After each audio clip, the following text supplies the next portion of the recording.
Right, we are live. Hey guys, how's it going? Welcome back to the Kiwi Lads channel. We are back for the final game of the Rugby World Cup 2023 Round 2. England taking on Japan. Now, we have just witnessed an upset. The question is, will we see two in a row? Can Japan pull off a monumental win over England, or will the English be able to once again work themselves into a position of getting 4 points? Are we going to see any tries? Is the other big question that a lot of people have for this game. But looking through at the English starting lineup, it will be Joe Marler, Jamie George and Kyle Sinclair as the front row for the English. Maro Itoje and Ollie Chisholm, the locking duo here. Courtney Lawes, the captain, at number 6. Ben Earl 7 and Lewis Ludlam as the number 8. Alex Mitchell at 9 with George Ford, the dropkick specialist, at number 10, managing to get himself 3 in a row in the last game up against Argentina.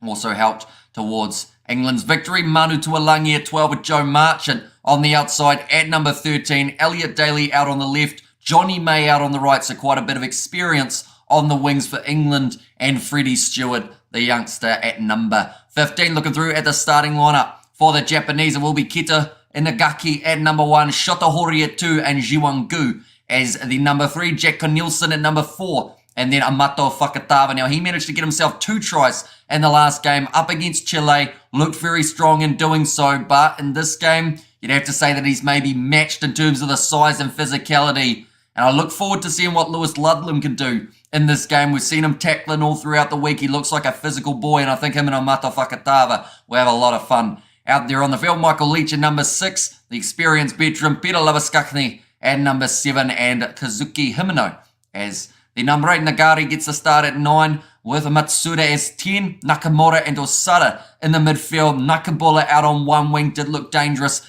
in that game up against Chile. Matsushima out on the other wing and Samisi Maziriwa as the number 15. But this game should be an exciting one. 24 degrees Celsius, so not hugely hot compared to some of the temperatures we did see in round number 1. 10 kilometers of wind as well here for this fixture. Japan wins, says Patua, and England says Darren Smith, and hi says, or hey says Michaela, welcome in.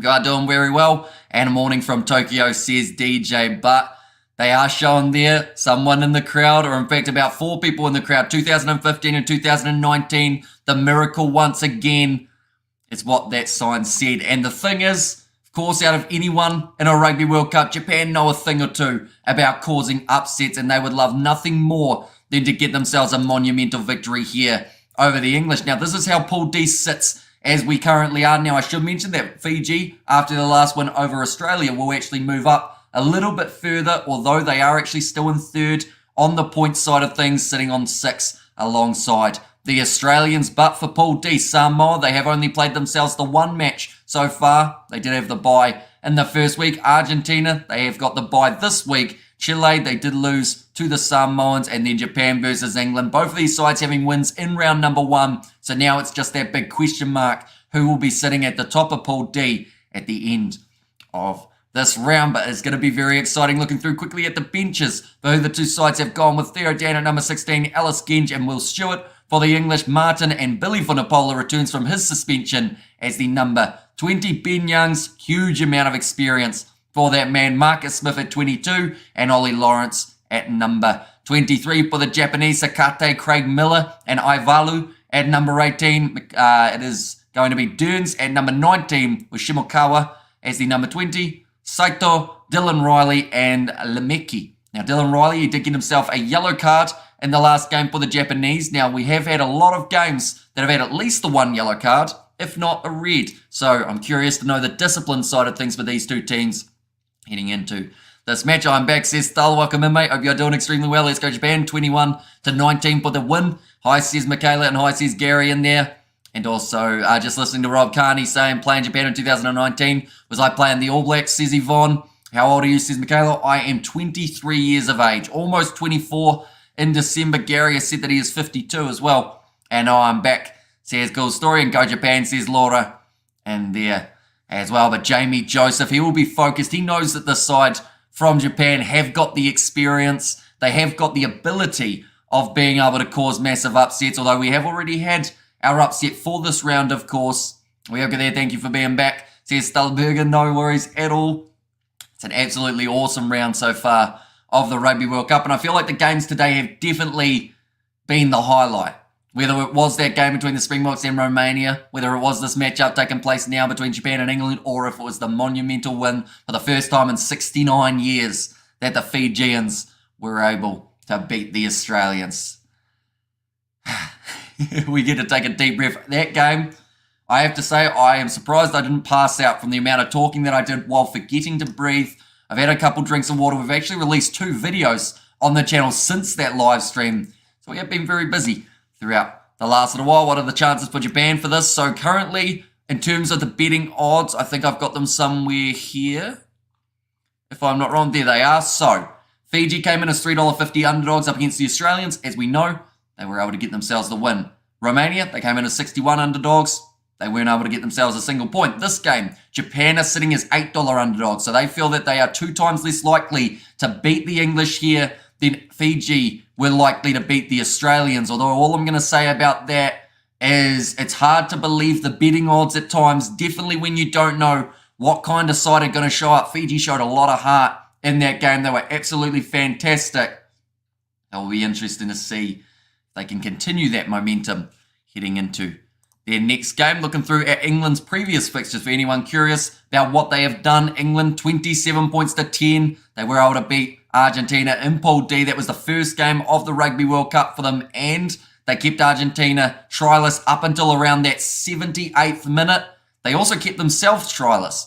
3 points times 9 is how they got to their 27. They had their warm-up game up against Fiji, in which they were defeated, and that's the thing. Fiji not just beating England for the first time ever, also beating Australia, all within 28 days. So that just shows you how strong the Flying Fijians are as we currently sit, and I look forward to seeing how good they get throughout the rest of this Rugby World Cup. The other games, they were kind of pre-Six Nations prelims, I guess you could say, or slightly a bit of a taster for what we're going to see later on in February, but they were defeated by Ireland. They had the 1-1 series up against England in their other 2 matches. Then for Japan, they have also had 5 games recently. Pacific Nations Cup didn't go too flash for them, although they were able to pick themselves up the 1 try.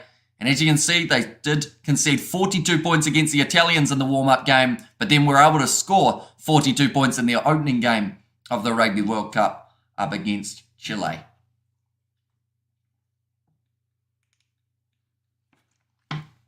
And because both of these sides have already played, it means they've only got 2 games remaining. England will be playing Chile next week, and then they have their week off, and they close out the competition by playing Samoa. Then, for the Chileans, they have got Samoa in 2 weeks' time. For the Japanese, Samoa 2 weeks' time, and then Argentina. So quite a tough finish to the competition for the Japanese. Depending on who wins this game will depend on how crucial some of those other contests for the Japanese will be. We have got Hyde just opened a lovely bottle of Argentinian Malbec, Japanese sake as well, also sake next week from an English fan, Cesar. And also we have got there the Love Hard Eyes from Michaela, and also big surprise, Japan to win by a penalty kick, and good news for the Box. Pollard is back, says Magic Mike. He certainly is. We did just upload a video talking about Andre Pollard and the fact that he is returning, and it's that big question mark of when they're going to bring him in for the Rugby World Cup. And well done, Adrian. South Africa, I love your commentary, says Adrian there. Thank you very much, mate. Usually appreciated. Will you call it an upset, Fiji beating Australia or not? On the betting odds, it's an upset, but it's also probably an upset that a lot of people expected to see, if that makes sense. So it could have happened, and it was relatively likely to happen, and in the end, the Fijians, they managed to get the job done. I miss you in half an hour. What will I do till the next time? Says Stulberger. And there as well. Well, luckily, throughout those little breaks, you have time to get yourself a snack. You also have time to watch the post-match review that we normally post after the big matches. My prediction, Japan's the heart. Brain says England, says DJ. And I feel like there are a few people who feel that same way. I've got England by 13, says Gareth, and that would be their second win if they were able to do so. England will give away too many penalties, says KP. And that is the last thing, of course, that Japan want to give away in this game, because we now know that England are willing to take on 3 points as often as they need to. There might be a little bit more attacking nature coming from the English in this game, but I think, yes, they weren't able to score themselves a try in that last game up against Argentina, but they still need to receive a lot of credit for the way that they were able to stop and mitigate the Argentine attack from even functioning, I guess is the best way of putting it. They will simply scrum Japan to pieces, says Gary. And also we have got there Magic Mike, how are you? Or how old are you? Says Michaela there. Hit that subscribe and like. It's free in game number 3. Let's go, brother. Beers are ready. Says Scott. To be honest, the weather's looking quite nice here, so I might have to get out and about after this game and go, probably not climb a mountain, but I might head to, I don't know whether the golf course is a good place to go. At this time, actually, no, that's a lie. We are filming the podcast, the rugby recap, straight after this, and then a couple other videos. But after that, perhaps I will have a little bit of downtime. Hit that like button and subscribe. It's free. Says Andre. And also we have got, and there as well, England to win 30 points to 12. And England clear the way for South Africa typically. Says cool story, bro. I should say. But the Japanese huddle just taking place. This game looks like it will be kicking off maybe about 5 minutes later. So you're telling us that? Says Mornay Lagrange. Yeah, but I won't actually climb a mountain. There is a hill over there, but we won't be doing that. In Japan week 4, that's where England will kill them, says Gary. And also we have got there, I'm still 24. You haven't had a birthday yet, Magic Mike? Is your birthday tomorrow? Let's hope for some fair-minded officiating consistency is key, particularly around the cards. Are you on TV, says Michaela? I am not. No, I'm only on YouTube. And love your unbiased commentary. Would like to have a little more field positions where the action is taking place, says John. I will take that on board and I will try my best to add that in for this live stream. I've noticed that when I have the hour break in between 2 streams, I forget how to talk. So it slowly, we'll get there throughout this stream, of course. But England making their way out of the tunnel now, ready to go for this game. Hit like for the Fijian win, ladies and gents. Says bystander and English have this in the bag. They're not going down to the Japanese tonight. Says Ruth, it's going to be an interesting one because, yeah, he said about the Japanese forwards being weak in Gary's side of things, but I think that Japanese forward pack is actually where Japan have been useful over the last little while. I love your natural way of accepting things. Makes it so much more attractive, says Stahlberger. And there's, oh, I love you, says Michaela. You guys are in a very loving mood this morning, aren't you? And personally, no preference. Which team wins? Hoping for good rugby, says Gary Smith. And there as well, but they are just showing Kazuki Himeno, Courtney Laws as well. 2 skippers ready to go to battle. Ooh, Hamish, says Gareth. I think the reason that they've come out of the changing room so late for this game, I've just put it together, is because God Save the Queen is like 30 seconds. Normally you have a few minutes for the national anthems. God Save the Queen, done just like, the King, I should say. R.I.P. to Elizabeth. But looking through at the starting lineup, first of all, for the English in this game, Joe Marler, Jamie George and Kyle Sinclair as the front row, Mara Atoje and Ollie Chisholm going to be there as the 4 and 5 combination. Courtney Laws with his long arms at number 6, Ben Earl and Lewis Ludlam. I want to see what that man can do at 8 because I feel like at the moment, if he plays well, he's ahead of Billy Vunipola, in my opinion, because Billy Vunipola didn't even look like he wanted to go to France, let alone be anywhere near the starting lineup. Alex Mitchell at number 9, George Ford as the 10, the drop kicker machine, Wilkinson 2.0, looking to really put on a show for this game. Manu Tuolangi and Joe Marchant on the outside. They'll be hoping to receive the ball throughout this game. Elliot Daly, Johnny May and Freddie Stewart will be the back 3 for the English. Then for Japan, the front row, Inagaki, Shotohori and Jiwangu, Cornelison and Fakatava, the 2 in the lock and joy. Fakatava by himself scored 2 tries in the last game. Up against Chile, Michael Leach, Peter Lebaskachny and also Kazuki Himeno as the number 8, Nagari and Matsuda. The 9-10 combination, Nakamura and Usada in the midfield and Nakabula out on one wing, Matsushima out on the other and Maseriwa at number 15. We have got their Magic Mike is so sexy, says Michaela. Is that like the Channing Tatum? Is that his name? He's also in 22 Jump Street, isn't he? Red card England, says KP. Loving is always nicer, you agree? Says Starling. Well, it's nicer than me getting called names, I'll say that much. We get a bit of both on these live streams, to be honest. Nobody bad by Mouse the All Blacks. Too much respect, says Cool Story Bro. And also I have a feeling there's a couple of Reds in this game, says Vagabond. And also, what is your score prediction, Hamish? I believe I went with England to win this game. I'll have a quick look on my document to see exactly what my early prediction was. I sense a shadow zone coming. Morning, Hamish. If you're wearing shorts, Japan will win, says Sione. I got pants on, Sione. Looks like the English walking away with the victory. Imagine if that was actually how it worked.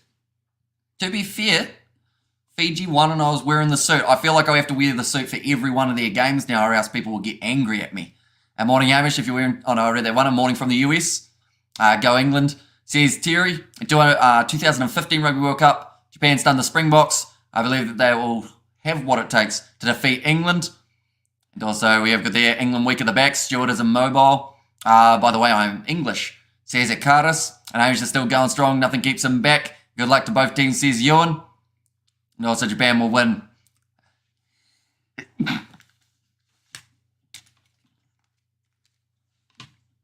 That was a powerful one.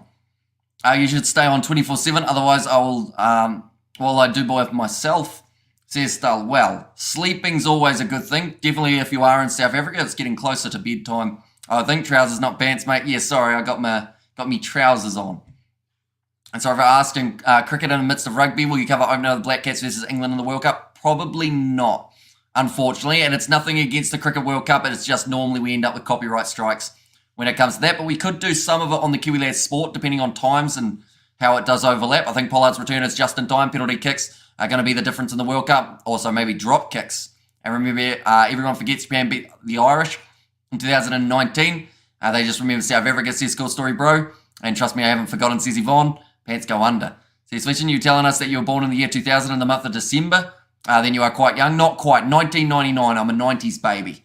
So I'm a bit more I was going to say elderly, but a bit more old. Older. That's a good way of putting it. Sleeping makes you more tired. Yes, but eventually you do have to sleep. So for this game, I went with England 36, Japan 23. For anyone wondering, you're keeping it professional, Hamish, with the full suit on, says Sione. Yeah, although these are track pants, or track trousers, as Flesham would like me to call them.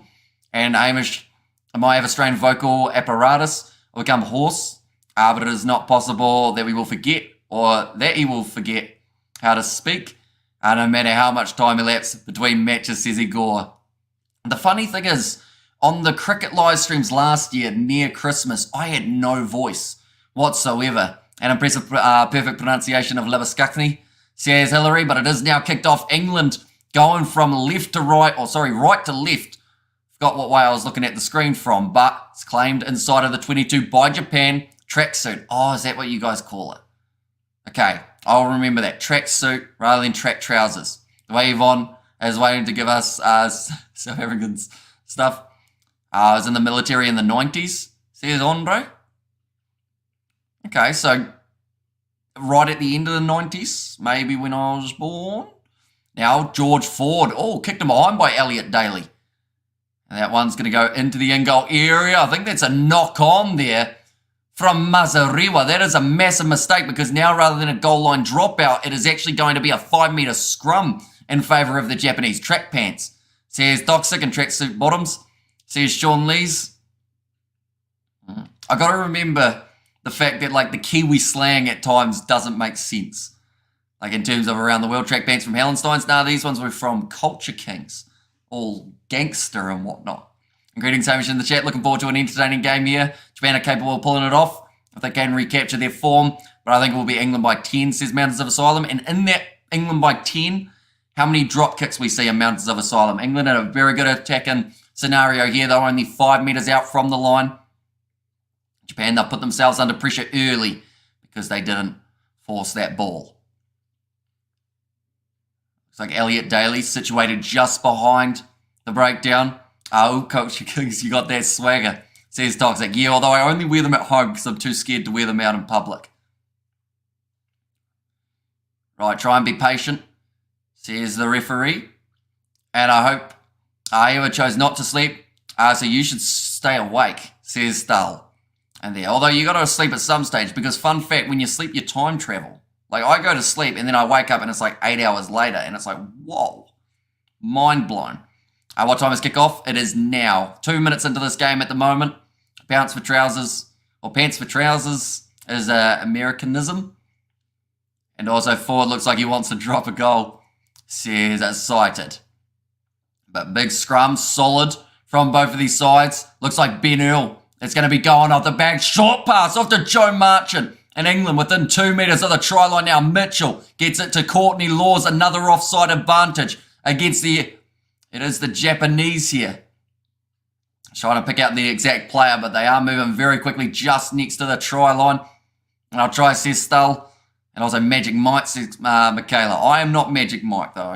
I should clarify if that's what you're referring to.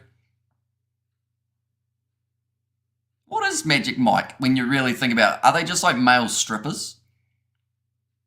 Oh, I'm definitely not one of those. Although I do have the suit on, so, you know, $50 is $50, but that's now going to be a shot called by England. The crowd boo because they wanted to see a try, but instead the English, they will take the points when available. Japan got that big surprise energy. They always like to hunt the big dogs in the sport and kick off brilliance is style. And it's today's game kicked off at 7 a.m. Not too early, unlike other games, says Toxic. Courtney Laws, he got close to the try line. Is this England's, it is the alternative strip. So because they come in as the home side, the only team, I believe, that did wear their home kit when they were considered the away side, or the only two that did it was Australia and South Africa. Or was that just Hamish promoting his OnlyFans, says Grant? It was not, no, but that kick has gone over. England get 3 on the board. Boo, says FR Viking in there as well. And Hamish just promised us a strip, says Gareth. I did not professional clothing removal, says Good Story Bro. And hi, Robert. There's Michaela and England not going for the try. Not at this stage. They did off the scrum when they weren't quite able to get there. They did take the 3 points and take the points always. It's World Cup. That is true. And at the end of the day, like I mentioned, as much as people weren't happy about the English not being able to score themselves a try in the last game, they won the game. They walked away with the 4 points. And that is the main thing that matters at the moment in this World Cup. I am about to sneeze.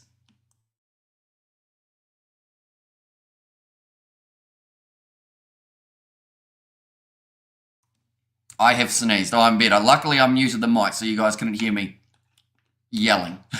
They'll slap back. Elliot Daly goes off to Mara Toje. Kicked him behind by Alex Mitchell. It's not quite going to curl the way that he needed it to. It's in the in-goal area. And Matsushima forces it. And bless you, says Evar Boggin. Thank you very much. And also, Magic Mike 1.5 kilometres from your location, says Yvonne. And that was a bit of a win for Japan, keeping England out. Also, they still won. That's the way to go when the stakes are so high. Exactly right. Like Argentina, if they had played the natural running game, and that would have played more into the hands of Los Pumas, and then if they had lost that game by a couple points, I think people would have been more mad at the English than they are for them not being able to score. This World Cup better for you than 2019, says Damon Drake. I wasn't actually doing YouTube in 2019, so definitely, if we had one view on a live stream, it would be more than 2019 for us. Not backing themselves to score a try here is just wrong. England need a bit more courage, says Igor. Although, is there any chance, I know that this is something Eddie Jones would do. I don't know about Steve Borthwick, though. Is it something that England might do and try and not show everything before they get to the quarterfinals? Oh, Mazariwa, that looks like some sort of quad injury here. He looks like he's in a lot of pain. And Jason Momoa in the house, Hamish Mustache Man. And what do you think of Fiji? Brilliant performance from the Fijians. Oh, yeah, he was just running in the leg or the groin or the hip. Yeah, as soon as he kicked that.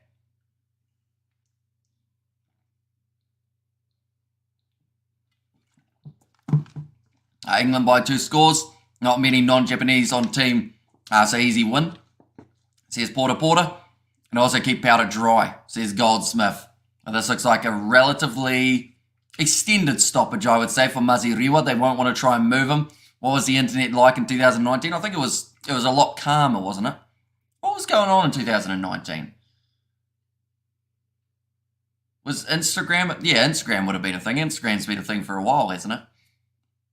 I don't think I had Instagram until like 2020 or something like that. That's a good shout, actually, and not a bad idea. Don't play all their cards until beyond the pools, says Toxic. And also England play at 1 pace only, says KP. Yeah, Mazariwa, he is sadly making his way off the field now with some sort of injury. Hopefully it's nothing too serious. Who's wearing what jersey? So England are wearing their alternative strip, so kind of like that dark blue navy type colour, and then for Japan they are wearing the classic red and white. They have nothing else to show. And Gareth, stop getting everyone excited. Hamish isn't taking off any piece of clothing, says Ruth. Not yet, anyway. 6 minutes in. Kicked high from Nagari. Nicely taken by Elliot Daly. And England back in possession. Magic is something me and you will never notice, says Stahl. I'm quite the magician. Watch this. Thumb. Hang on. How do you do it? Thumb. Oh. Just see that. Now it's kicked high by Japan. Oh, not quite taken cleanly by Alex Mitchell. Big run from Amatu Fakatava, but he's driven backwards by two of the big English forwards. Cross kick attempted here. Our wide Matsuda gets it perfectly to Naika Buller, who is now cutting inwards.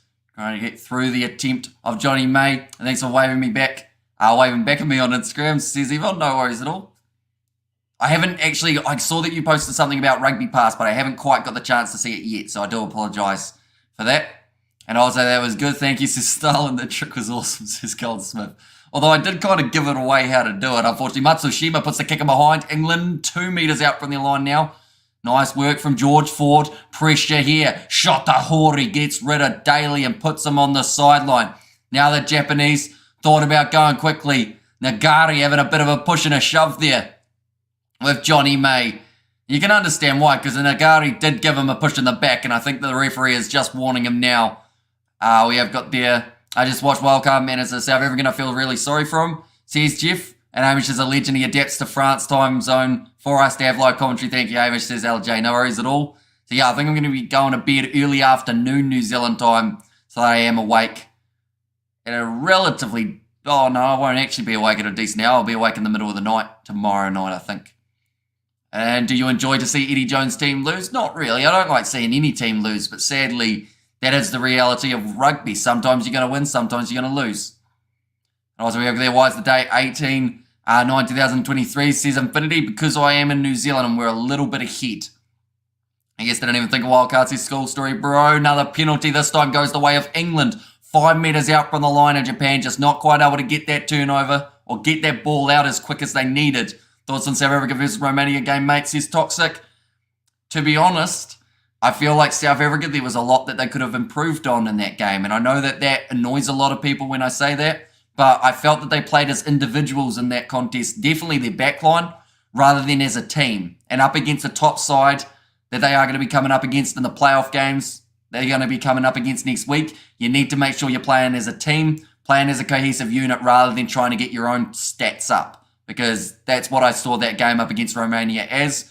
It was pretty much a few of the South African players going, look at me, look how many tries I can get, rather than look how many I can help the team get. Once Japan scores a try, the English heads will go down. They are easily deflated, says KP, but on the halfway line now, England. Ball's put high again by George Ford. Chasing after this one, it is Elliot Daly. In fact, he slaps that one back. And England have got the ball again. Lewis Ludlam. Good carry from him. 9 minutes into this contest to England. Have got themselves that 3 points to nil lead. Now opening up space on the outside. Can England get their first try of the Rugby World Cup? Off to Elliot Daly. He's knocked the ball on. So that is a no. And Bots get ready to smash Ireland next Saturday. And Ireland, I would need to be in front by at least 15 points before South Africa bring on the second bomb squad. Otherwise, Ireland have no hope. Says Porter. And you've had a very busy day. Thanks, man, for your commentary and company. Appreciate it, says Vagabond. Thank you very much for being here all throughout the day. That's the thing. We've got every game of the Rugby World Cup coming up on the channel. I'm thinking a lot of you guys would definitely be sick of me by the end of this World Cup with the amount of hours we are going to be live on the channel. I'd agree. Arasi will have a Utka. I assume that's something relatively bad. It's South Africa versus Ireland. Looking forward to it, says LJ the man. And that's disappointing, says Brian. And once Japan scores a try, oh yeah, that's about the heads going down. But currently Japan have played a majority of this game inside of their own half, with the exception of being inside of the 22 for a short amount of time. Very busy morning, we shall say. South African game was at 4 a.m, wasn't it, says Toxic Callum. So South Africa's game started at 1 a.m, but we did start at midnight for the game. So we have been live on and off for the past 7 hours. And then alongside that, we have done 3 videos in those gaps. So we pretty much haven't stopped throughout the last 7 hours or so.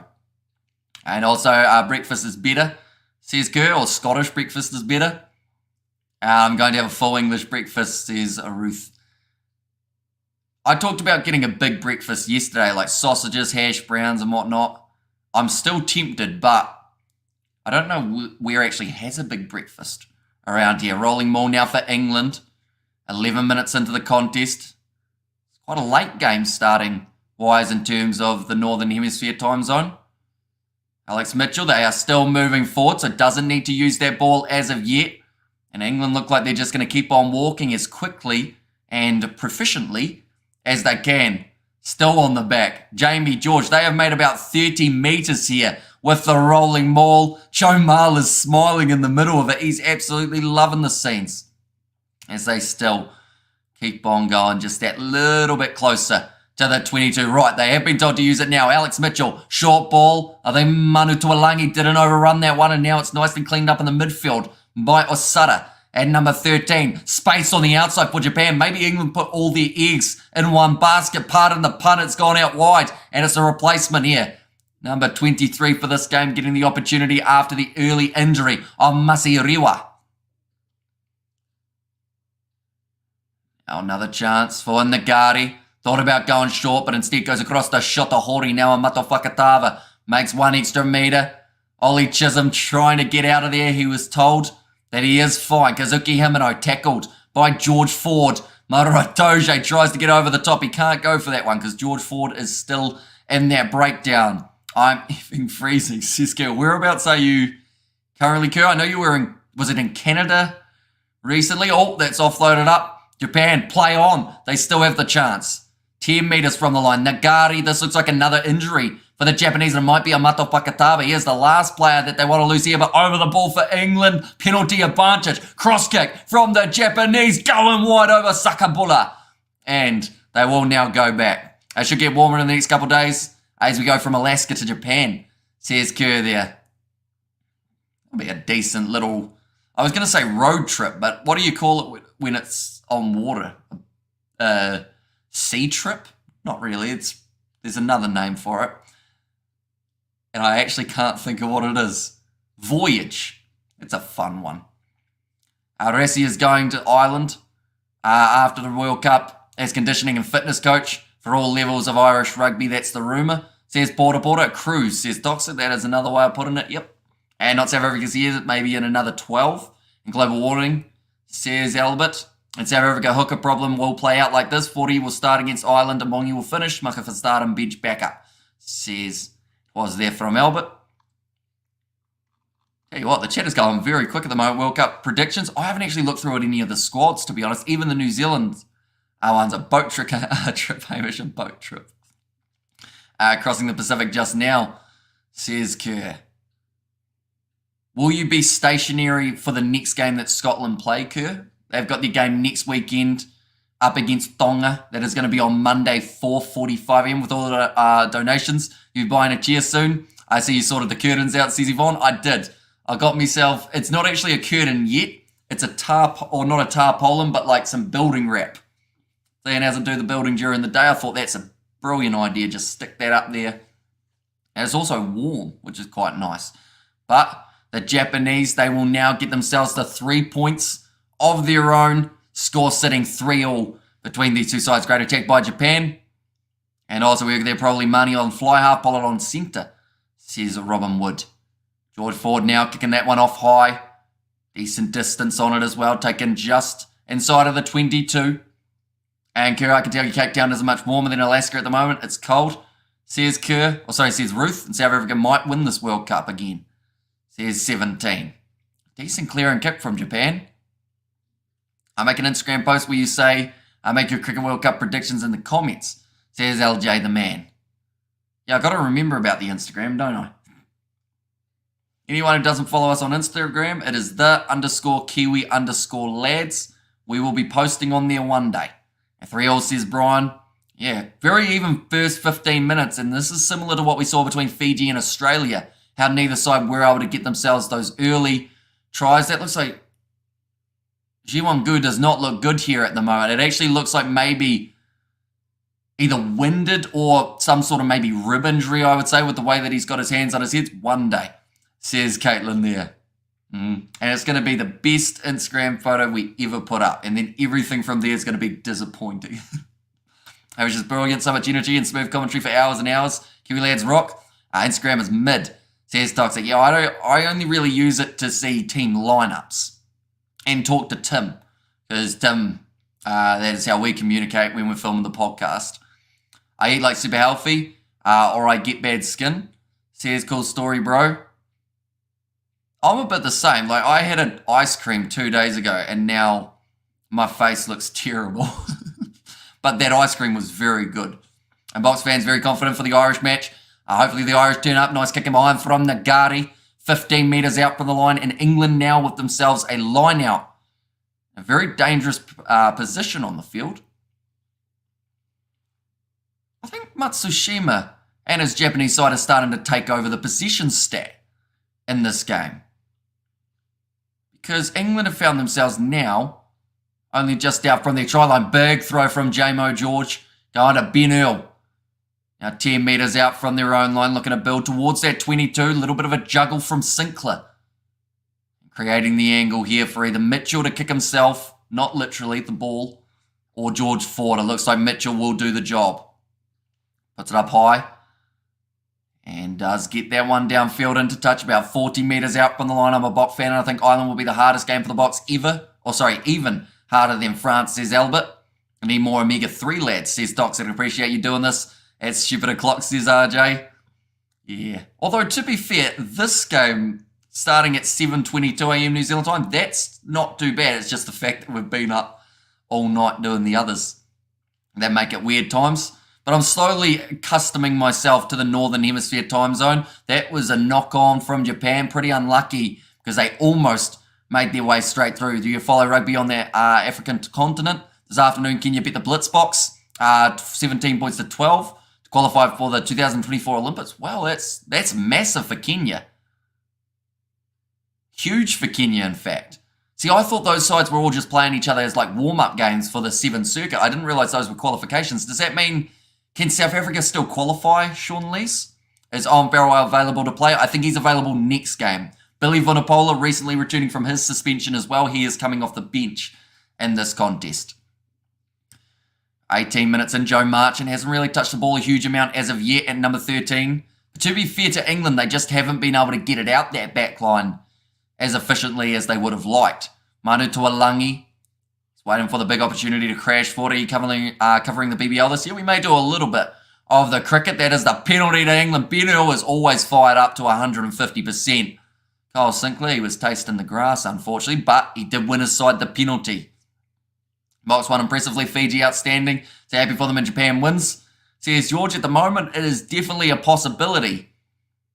How do red cards work? How long until they can return to play? It depends on how serious it is. Sometimes, well, most of the time when you get a red card, you go to a judiciary board, and they will decide how much of an extent your suspension should be. So in some cases, it's 2 weeks, normally minimum, and then other times it can be anywhere between 2 and 10 weeks, depending on the severity of your challenge.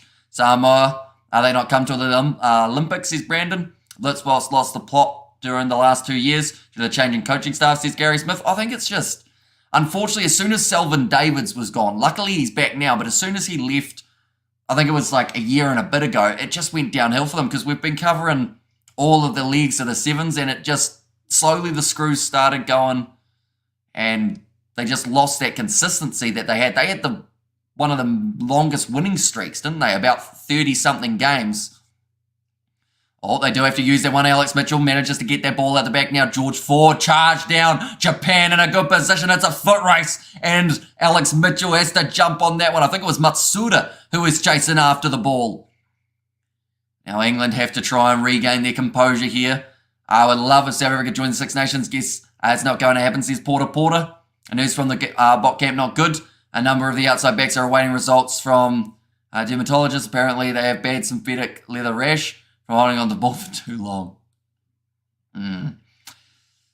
I think the only one who wouldn't have got that in that game was probably Villy LaRue, to be fair. I think he was at least passing, although he was dropping the ball, which didn't help. And the Box 7 not as good as they once were.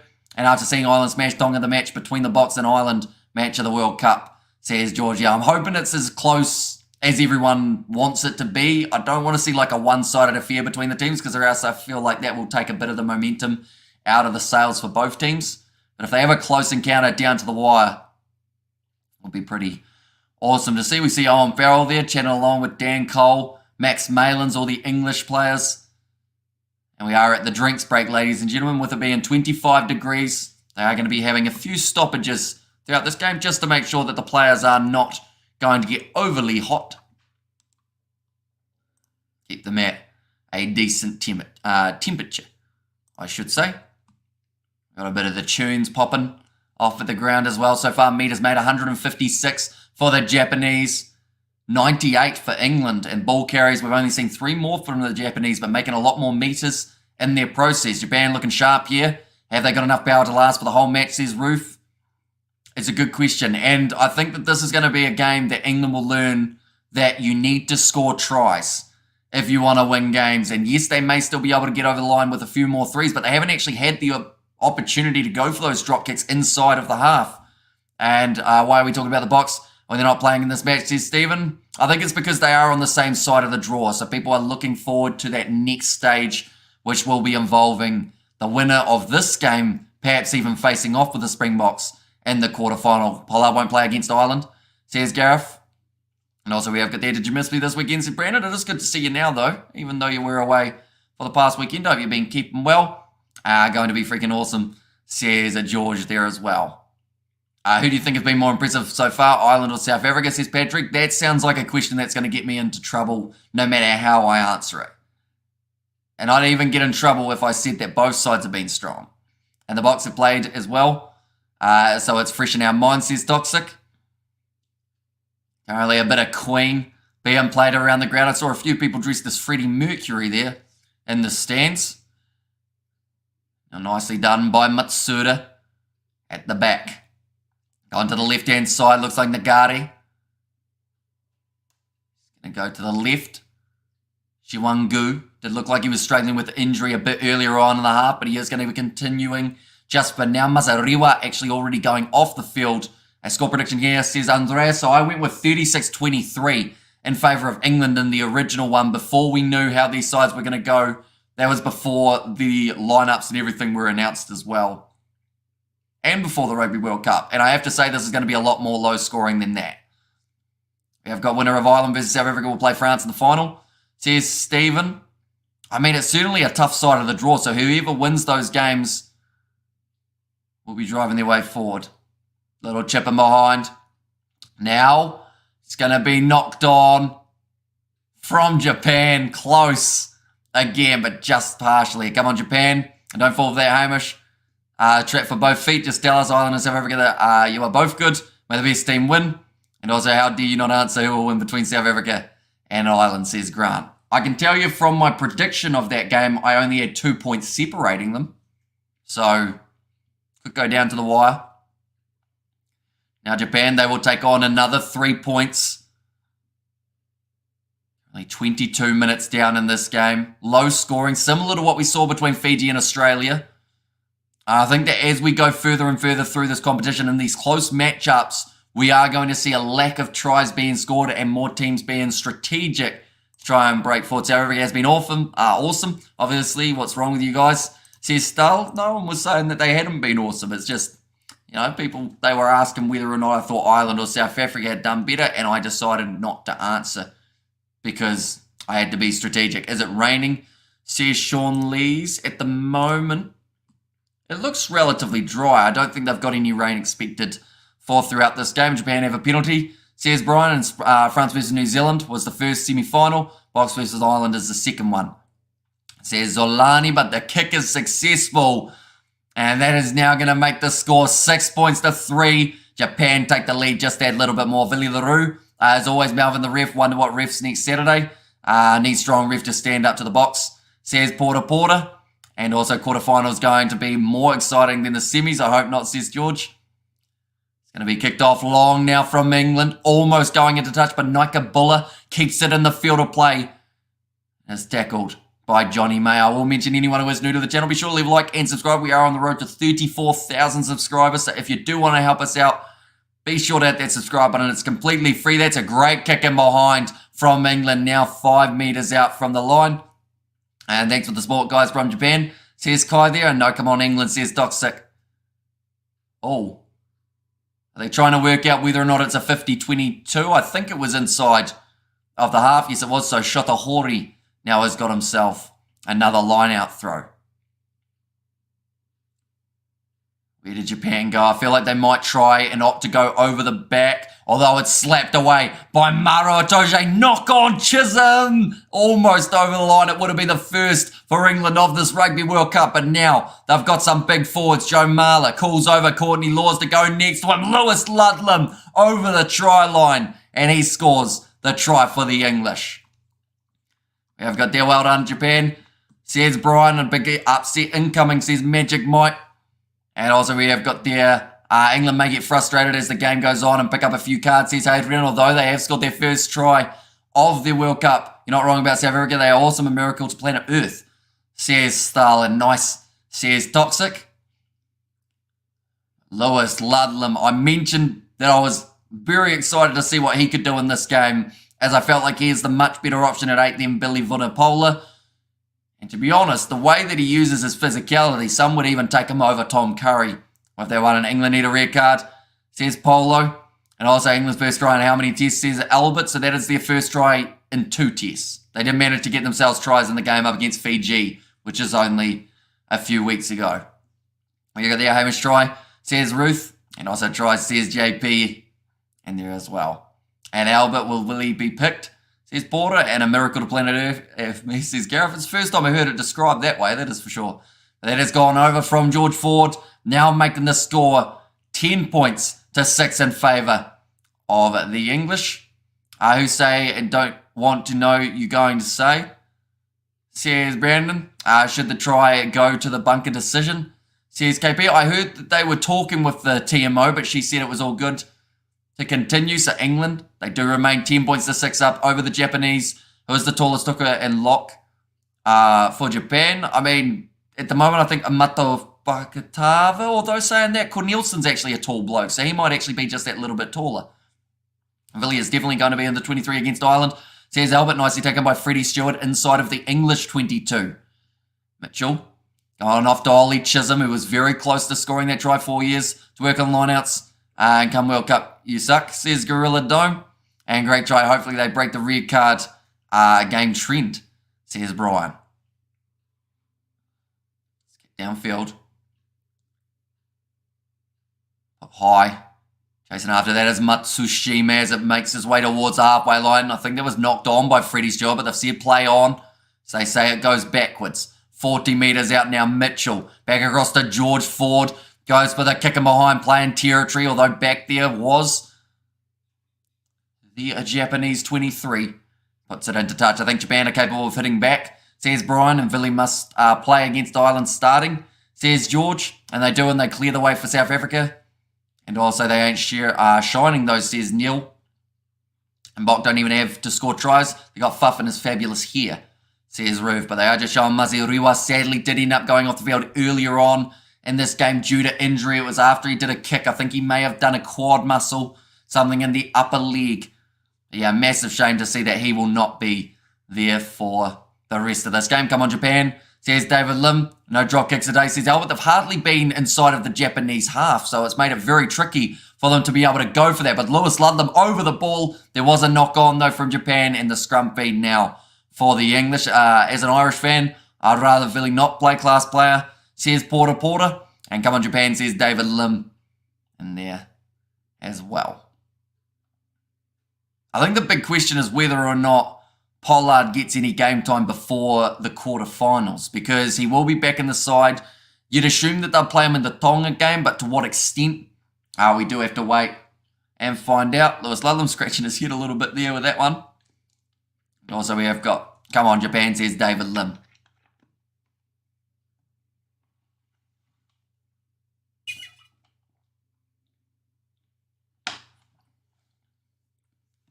Now scrum feed for England on the halfway line. Mazariwa came into the game with wrapping on both legs, says Gus. So yeah, there may have been already a sign of an injury for him. But yeah, as he did a big kick, I think he must have just really smashed it or something because it didn't look too flash for him. Now nice run from Alex Mitchell. An advantage now in favour. Maratoje. Attack and run from him. Taken down nicely by, I believe it was Shiwangu. That was funny, Ruth, says George. Did I miss? Where's Ruth's thingy-mabob? Hysterical, George, says Ruth. Oh, for the fabulous hair. I see. And confused with the English kit mistaken for the French kit. And Japan playing like the favourites in this game. Says David Lim, it looks like England will now this time take on the 3 points. I hope England win. I'm not against Japan, but I'm only left with England's straight win because I've cashed out a lot. But if they lose, it's a heart attack. Says Africa for all.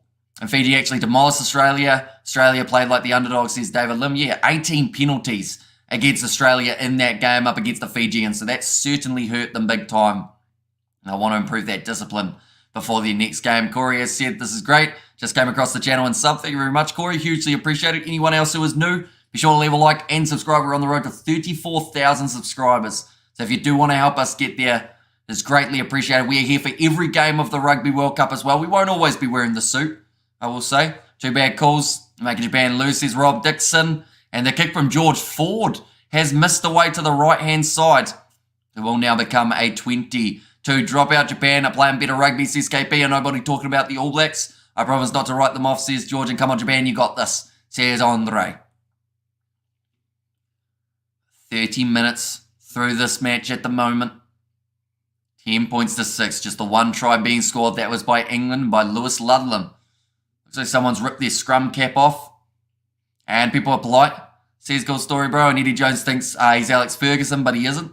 Says LJ the man. And only Fuff are specifically designed for him. The flag, says Goldberg. It's a good kick downfield.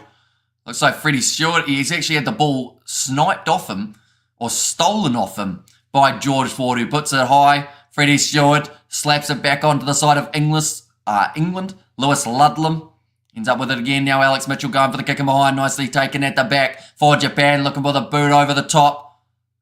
And it's going back for the penalty right to where that was kicked. Your 2012 comment deserves a cool story, bro. Bloody hell, you actually think that a team that won one of their last 5 can be like the 2011 French, says JP. And also nobody's talking about the All Blacks because they are not playing in this game, says Stephen. No, we've still seen a few comments about the ABs. It's just for the fact that their game was a few days ago. So we've had the previous live streams that we have been talking about the All Blacks as well. Now Japan lining up the 3 points.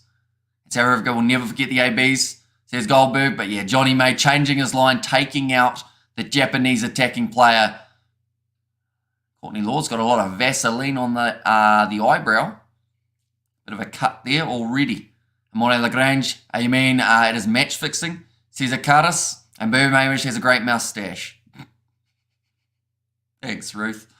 And England is doing their thing again, says Stull. But Matsuda now has the chance to line this one up. Haven't been able to watch the match, but tell me, does it look likely for Japan? To be honest, they're still in this one.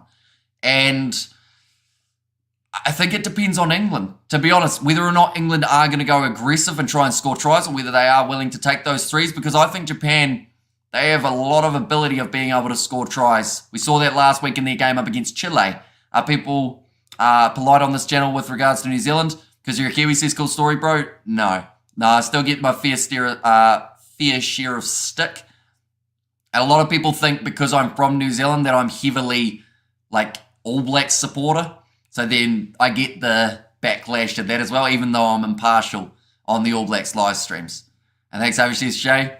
Cut me, Steve, says Gus. And I'll be supporting Italy because I'm still bitter about our loss to them, says Gareth. Now nice run forward from Freddie Stewart. Moves to 40 metres out from the Japanese line. Jamie George. Saracens player, of course, the Gallagher Premiership coming back in the near future. Just a few less teams than they did have at the start of the last season. Kicked him behind once more. Maybe you said it was on the eyebrow.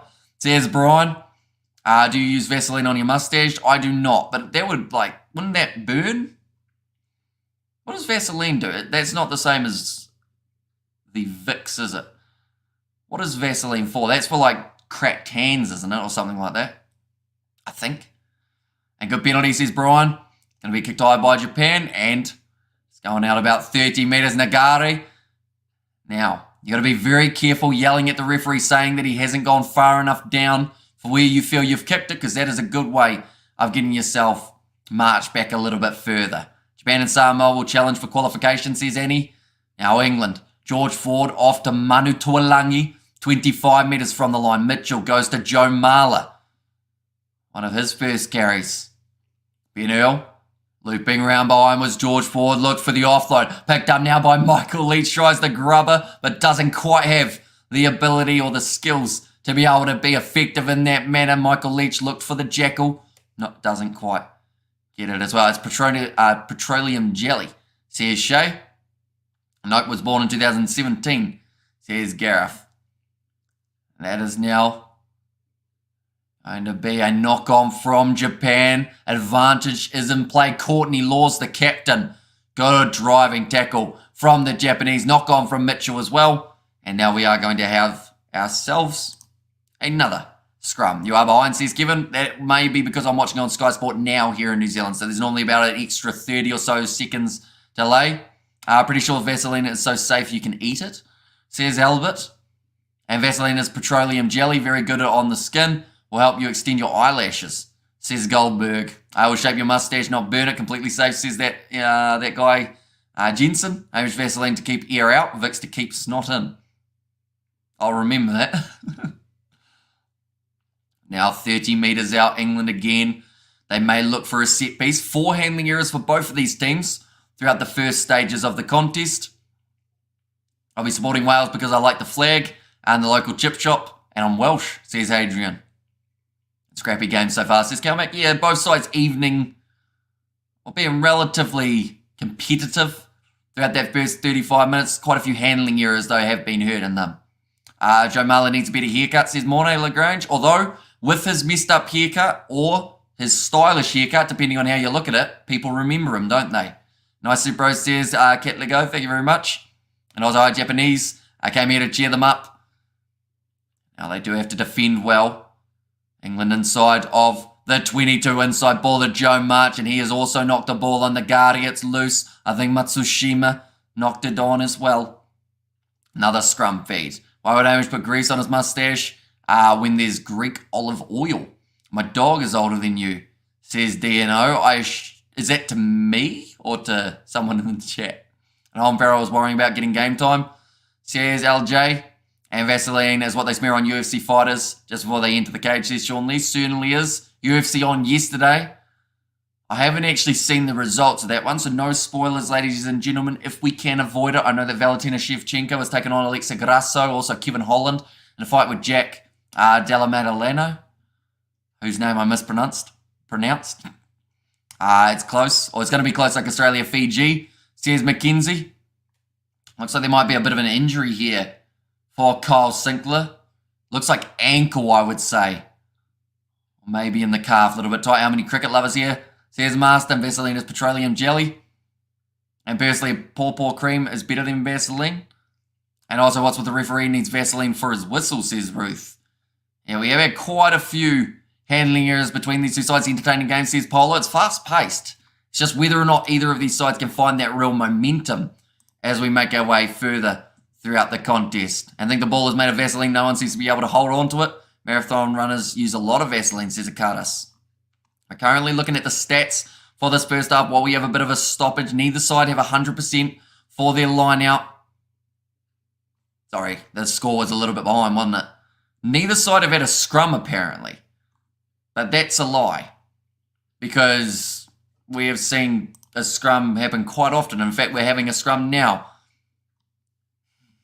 Don't do it, Fleshin. And I'd rather watch paint dry than cricket, says KP. Cricket's not too bad. Like, for me, I enjoy it. I'm actually going to be playing cricket this year. The second season. But it's a lot of fun overall. But then it's the same as, like, I wouldn't watch someone play golf, but I would play golf, if that makes sense. So, like, cricket's one of those ones that maybe if you were playing it, you'd enjoy it, but you just don't want to watch it, if that makes sense. I cannot believe how sharp you are. Do you have some help? As in, like, with me talking style, or just in general? I feel like it's a compliment, but I don't know how to take it. JB George, throw it into Ollie Chisholm. Don't like golf, but love playing it on Xbox, says Shay. Me and Dad actually play it on Xbox quite a bit, but then we also play it in real life, so I feel like that's where it goes. Golf is the best. You get addicted after a few rounds, says Theodore. I might go golfing after this. Although first we got the podcast to film, of course. Now George Ford, little grubber in behind. Sits up, knock it Buller. Not able to take it cleanly. Another knock on there from the Japanese. They're going back for the original knock on. I agree, cricket is boring to watch, says Simran there. Yeah, see, watching it, like, I enjoy watching it too, but I think that's because I play it as well, so you kind of, you like it because you're going, I did that. Love me a double bogey, says Shay. That pretty much summarises my golfing round every time I play. Tries have always been converted into a penalty try, says George, but now here's aggression from England. Rather than going for the 3 points, they have actually kicked it for the corner. And it looks like at the moment, Kazuki Himeno going around all the four back, trying to fire them up, get them ready to go. It's a tough game, says LJ the man. Yeah, certainly even, but if England can get themselves a try just at the end. We've got the when does the Cricket World Cup start? I know you're going to do watch-alongs. We're hoping to do maybe a couple on the sport channel. That's a knock-on from Jamie George now. This ball is slippery. It's got to be, because both sides putting it down quite a bit. Almost dropping it more times than they're catching it. Hamish, do you know about Effies? I do not know. Cricket sucks if your team is losing, says Albert. Which is why this Cricket World Cup might be quite a frustrating watch for Black Caps supporters. England clearly have too much Vaseline on their hands there.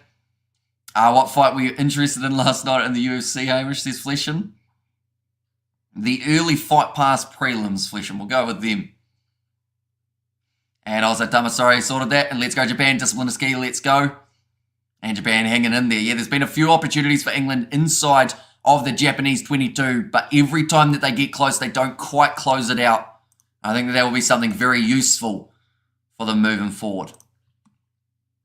And Nakari feeds the ball in again for the Japanese. 20 seconds remaining, so I would assume that they are going to be kicking this one downfield into touch and then have England as that one last chance before the end of the first half. It's gone into touch. Good kick from Matsuda. I used to tell my wife was going to play around. She thought I meant golf, says Peter. Lovely. And fumble passes onto fumble. Who drops the ball, says Kelmick. And 1 point in it, says Sider. Yeah, only 1 point's difference between these two sides. The trend has continued, though.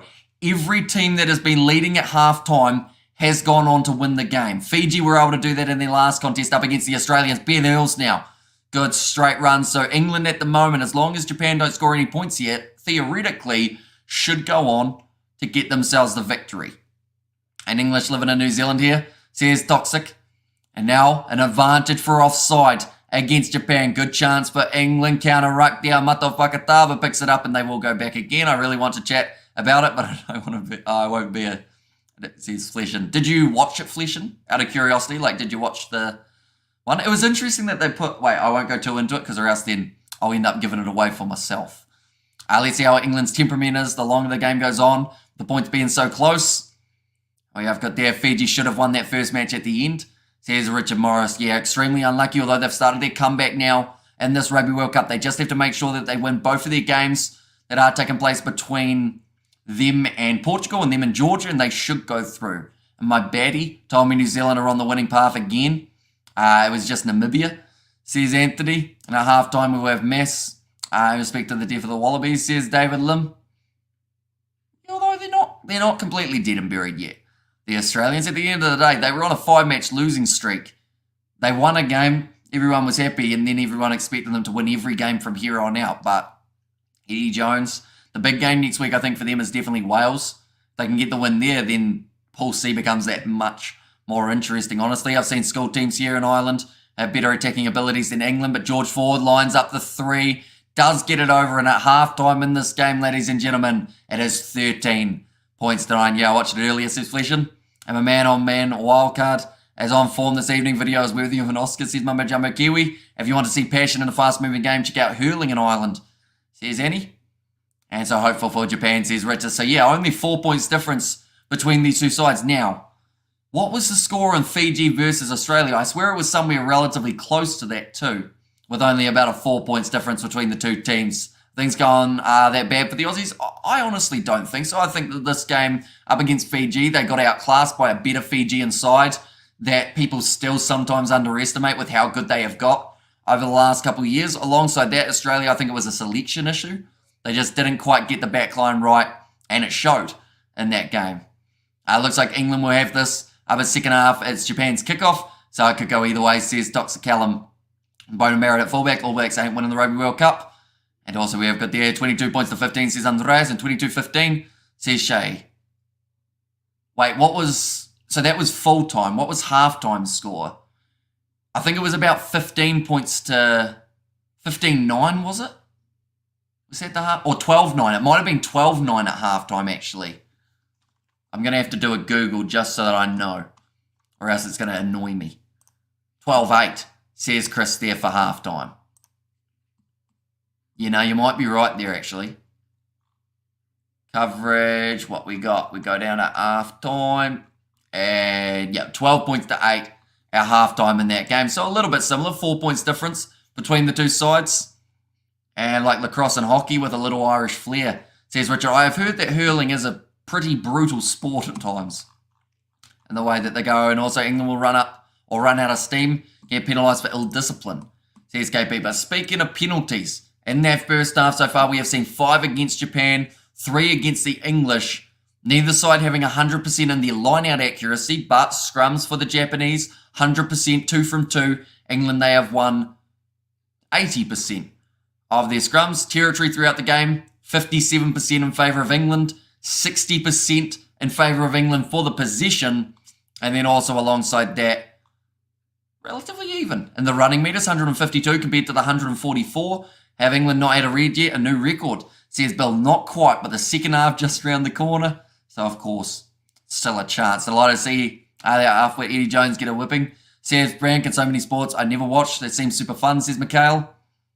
And I'm worried about wildcard. Asked him to cool down. Heart attack in the making. His ranting rage was heartbreaking, says Goldberg. And have some clean water, says Stal. I mean, I've got this water, which I did fill up just before this stream. So, it's like, it is good water.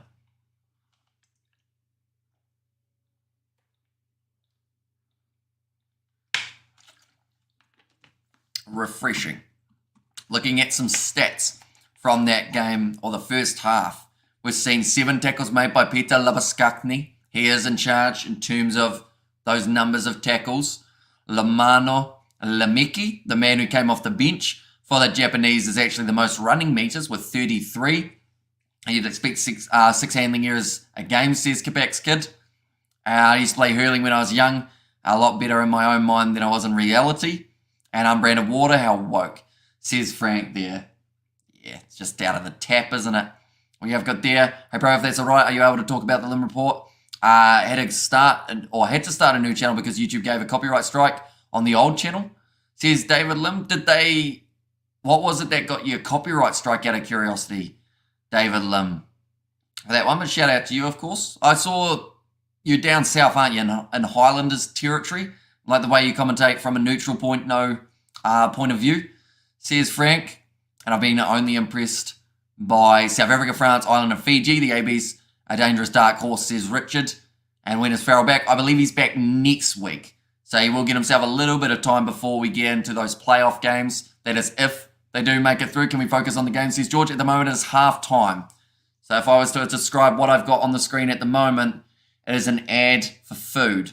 But then that would get me in trouble. It was a shot, or a short about the Romain Taufifenua tackle. Got me copyright struck, says David Lim. So that should get removed after a little while. I think it's 3 months before it will get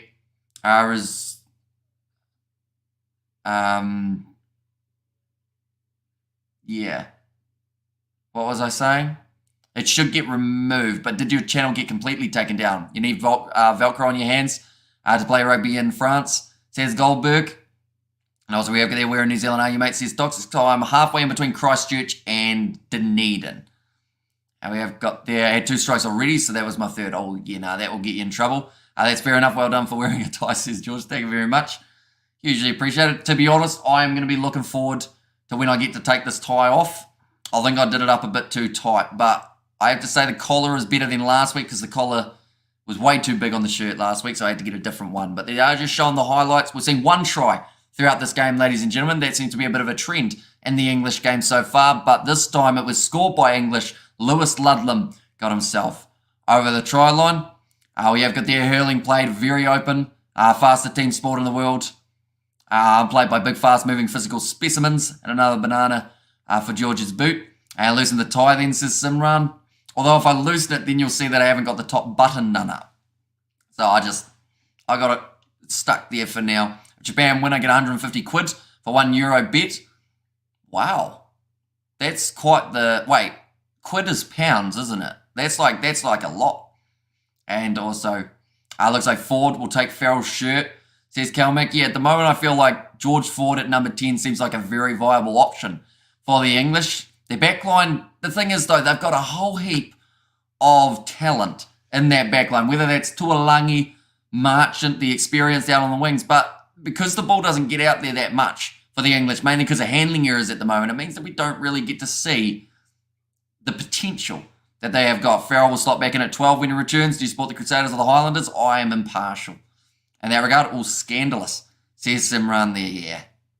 Very scandalous indeed. But to many people's surprise, I am wearing pants because that is often questioned. But I have got them on today.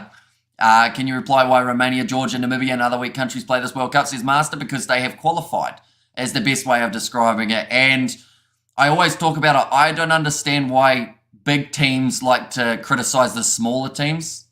You know, like they're like, oh, we shouldn't be able to beat them by so much. And it's like everyone's going to start somewhere. Do you know how to talk? Do you know how to walk? You've learnt those things from being in a position where you have no idea what you're doing to then be able to go on and learn them. So for these sides that are in the Rugby World Cup, they're not going to be world champions overnight. They're not going to be able to say... what's another example? Not going to be able to run a marathon if you go and do it right now. You got to train for it. You got to keep on building. But you should support the team while they're trying to start their marathon. And yeah, we've got a donation. Need a box of Kit Kat for halftime break. I do love me a Kit Kat chunky, as you know, Nate. So thank you very much. That will go there. That will go towards the Kit Kats. Do not worry what you were saying. You will think of the next thing to say. Trust me, says Stull. An Irish pub, says Andre, and Japan is a prime example, says Richard, and there is no way you're wearing pants. Not a chance, says Sea Fence. Well, I have got them on. I had to show them at the start of the live stream. There we go. They're not actually track, or they're not the suit pants, because they got like a, oops, my knee almost just slipped down. I almost headbutted my desk there. I think I was closer to it than I thought I was. Good night, everyone, says Mackenzie. Good night, Mackenzie. And good point, I agree, says Magic Mike. And Pollard is back. I'm worried about the loss and attacking prowess that Marnie Lebok brings, says Linda. Yeah, it is a very good point, because we were talking about that on that South African live stream as well, in terms of what Lebok offers outside of the kicking tee to a lineup. Bathing suit doesn't count, says Richard. And also we have got there, thanks my brew, says Samuel. No worries at all. Second half only just around the corner, ladies and gentlemen. If you haven't already, be sure to hit that subscribe button. We are on the road to 34,000 subscribers. So if you do want to help us out, it is very greatly appreciated. We have got there, you cannot talk about rugby without including the All Blacks, says KP. And cricket updates, South Africa beat Australia and won the series, and India beat Sri Lanka in the Asia Cup. And also definitely an arseless suit, says Sea Fence. It's just very lucky you guys don't get to see the back. It's just it's just taped on. Just stick it on the front. Back's very cold at the moment. Game 6 of the weekend. I'm here for your commentary. Thanks for your good unbiased commentary, says Jaco van Staden. Thank you very much for being here. You seem to have quite unsocial hours in the Southern Hemisphere, says Eric. Yeah. My sleep schedule was absolutely destroyed throughout the weekend, mainly because I have been going to sleep in the early afternoon, waking up pretty much at midnight or so that I can cover all the games of the Rugby World Cup. I'm not too sure whether or not that is the combination that I am going to be doing all the way through the Rugby World Cup, or whether that's just a couple weeks thing. Chat next game, thanks for the chat. Says Albiot, you talk so much about South African rugby, you almost sound Afrikaan. It's more of the case of, I think we've got so many South African viewers that the topic of South African rugby does get brought up quite a bit. And also, no need new glasses every year. Can't wait for my 40s. Here's a cool story, bro. The bins all lying on this side. Says David Lim and Pollard to play centre, keep money at fly half. Says Stephen. And yeah, it is something that they could look at. Maybe Andre Pollard comes in at 12, replacing either Damien Dialende, or alongside that, the other option of replacing is Andre Esterhuizen, depending on who they start with. If you have Welsh ancestry, you most likely have Irish ancestry, says Richard. I think I'm like a little bit Scottish. Do a South African accent, I would offend a lot of South Africans. And I know we've got quite a few South African viewers, so it might get me into trouble. He's getting there, says Caitlin. In there as well. And also we have there, cricket is the biggest in South Africa, says Goldberg. And don't use glasses, drink straight out of the bottle, says Ruth. And Pollard to play 12 against Tonga. Will Owen Farrell come on? Not for this game. He is not off the bench. But I can show you guys who will be on the bench for these two games, or for this game. Lameki already making his way out onto the field for Japan. That is due to the injury that we did see of Masariwa near the start. Sakate, Miller, and Ivalu as the front row replacements. William Durns at number 19. Shimokawa at number 20. Saito and Dylan Riley. The last two for the English, it is Theo Dan, Alice Genge, Will Stewart, George Martin, Billy Vunipola returning from his red card, Ben Youngs, Marcus Smith, and Ollie Lawrence. South Africans are your channel's biggest supporters, says Use. They are certainly right up there in terms of the statistics. Have you noticed how good looking Hamish is, says Ruth. Thank you, Ruth. You're too kind. I think that the amount that say that and the amount that don't say that, they're relatively high, mainly because I think we've got about a 98% male audience. That one. And Pollard is not needed at centre. True. I feel like Andre Pollard, to bring him in now, is just going to cause confusion and cause disruption in the Springbok side, rather than going with someone who could have replaced maybe Maka van Staden if he did have an injury.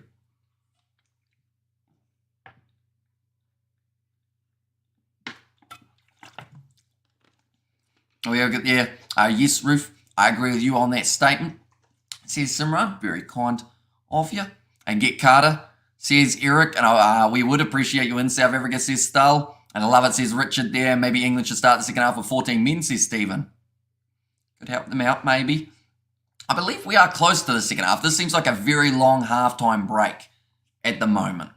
And Pollard will definitely not play 12 because his defence is nowhere near as good as Damien Dialende or Andre Esterhuizen's. Also, we have got there. Okay, Roof, easy does it. Yes, it was there from Richard.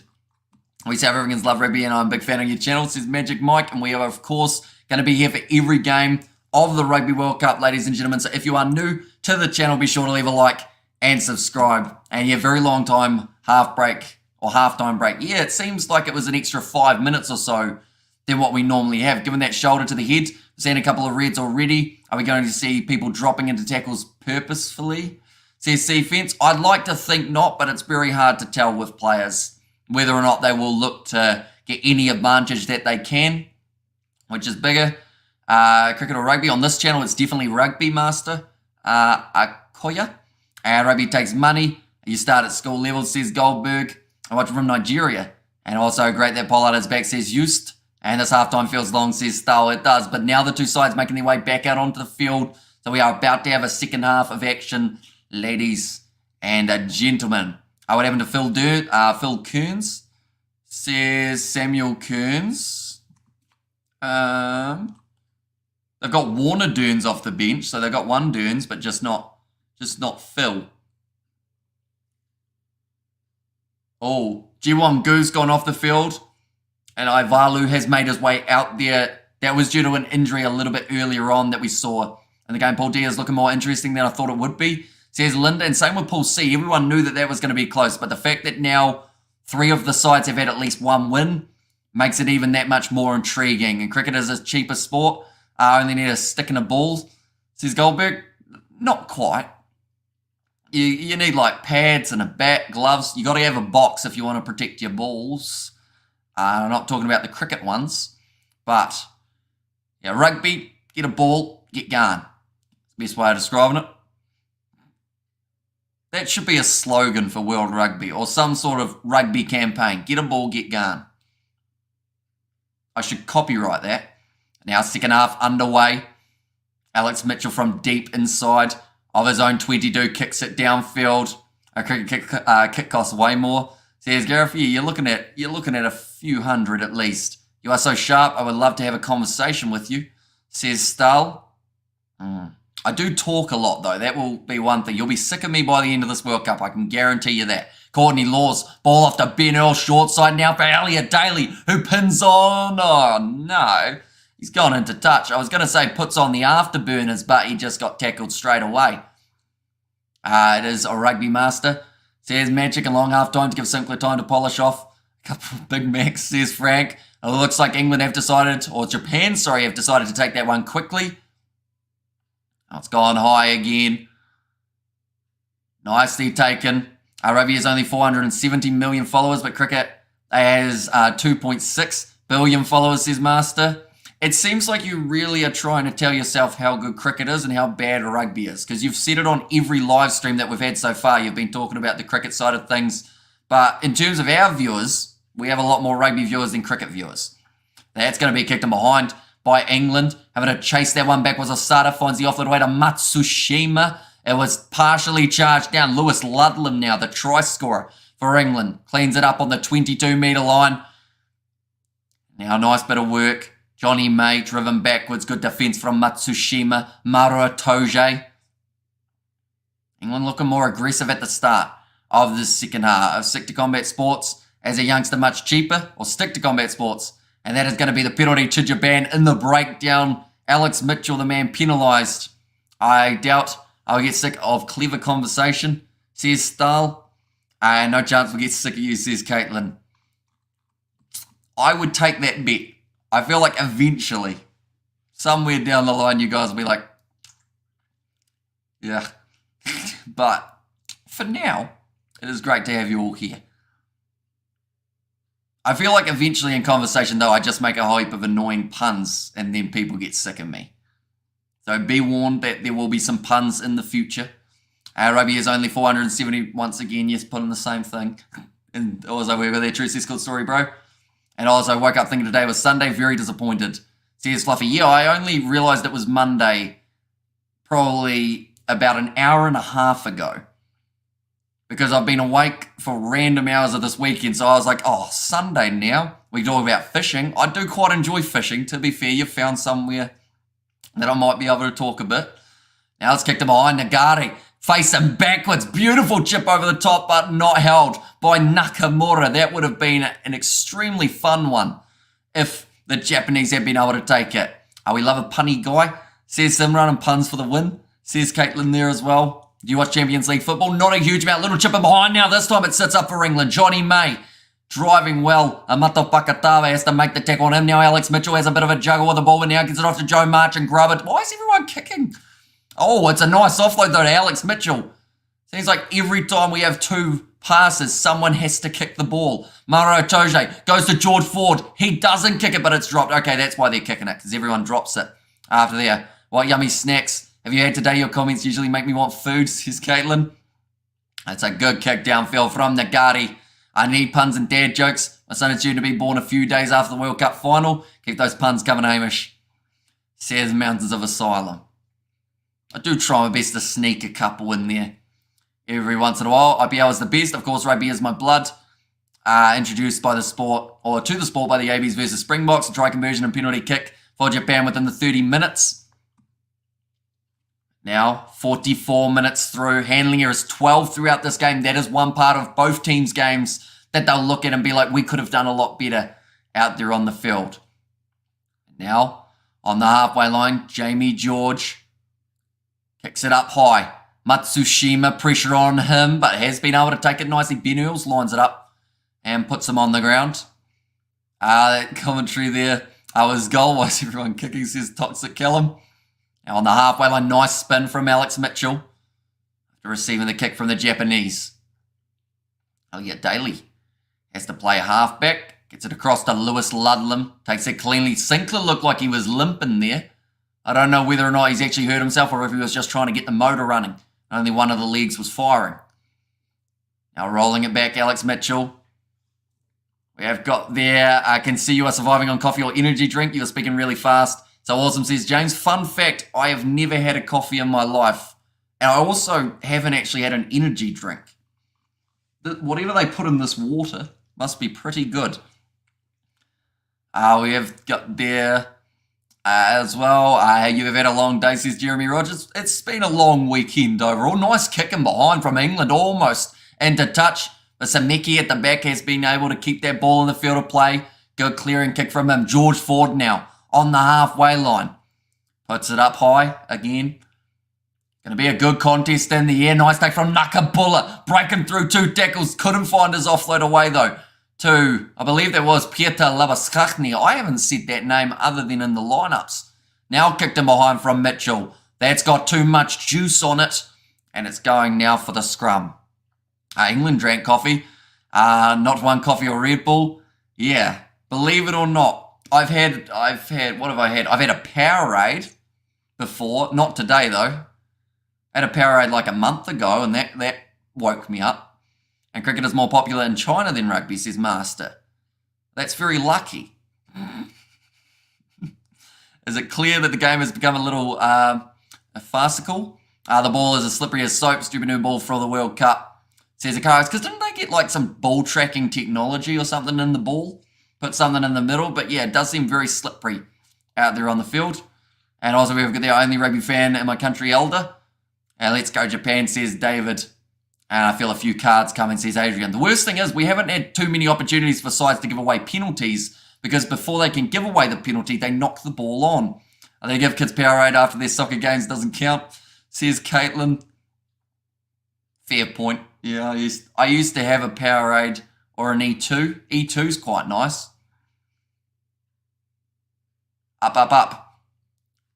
He's not talking about the kicks as well there. He's talking about the scrums. Nice wide pass out to Matsushima. Showing off his speed, but Joe Marchant gets him around the bootlaces. Now, Nagare knock on.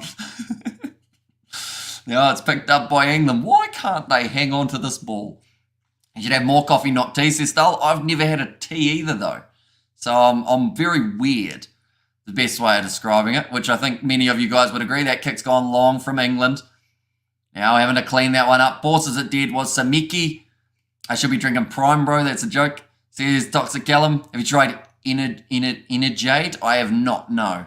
Is there anywhere I can watch this match live other than ITV? Depending on whereabouts you are in the world, I think ITV is the main option. But on the Rugby World Cup website, they'll have a section called Where to Watch, and you can work out from there whereabouts you can watch the game. Is cricket broadcast in Japan? I think maybe online.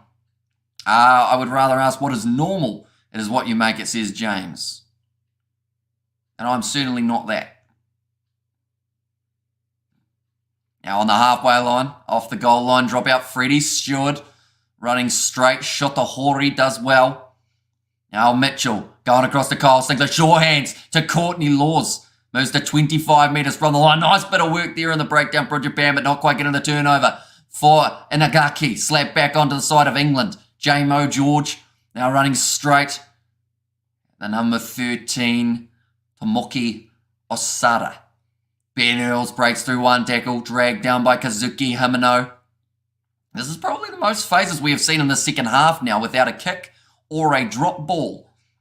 They're up to 5. Alex Mitchell now. He's kicked it in behind. Why do you have to break it? The crowd are booing him. They don't like it. They want to see some running rugby here. It's going to be kicked high by Japan, by Sameki. Jade is the Bovril equivalent to Marmite. Where are you from? Sorry, I'm asking, says Ethan. No worries. And also I am from New Zealand, halfway down the South Island. Craig Miller now making his way onto the field. What do you even drink outside of water. I drink some Fanta. I like Fanta. It's quite nice. Other than that, though, not that much. Like some juice, I guess, at some stage. I've gotten way too comfortable just drinking water, I think. I've been to Japan. They are sports crazy. And also, two average teams, Ireland will win the World Cup, says Bernard. And also, we have got there, we'll do that, man, says Caitlin. To Ruth. We have got there, cricket is the second most popular in South Africa after soccer, says Master. Okay. He loves his cricket stats, doesn't he, old Master? You must have some South African roots, says Zolani. I had a dirty mind there. I will not say what I was going to, but I don't believe so anyway, that I know of. Powerade is disgusting, says Richard. I'm from South Africa, far away from New Zealand, says Ethan. And seawater is more healthy, says Stahl. And I know last World Cup, England got the silver, so they have a chance this year. Do you drink Coke? Not really. I don't really like Coke, which is probably a weird statement. Do you like Coke? If so, 1 gram or 2, says James. Cheaper with 2, isn't it?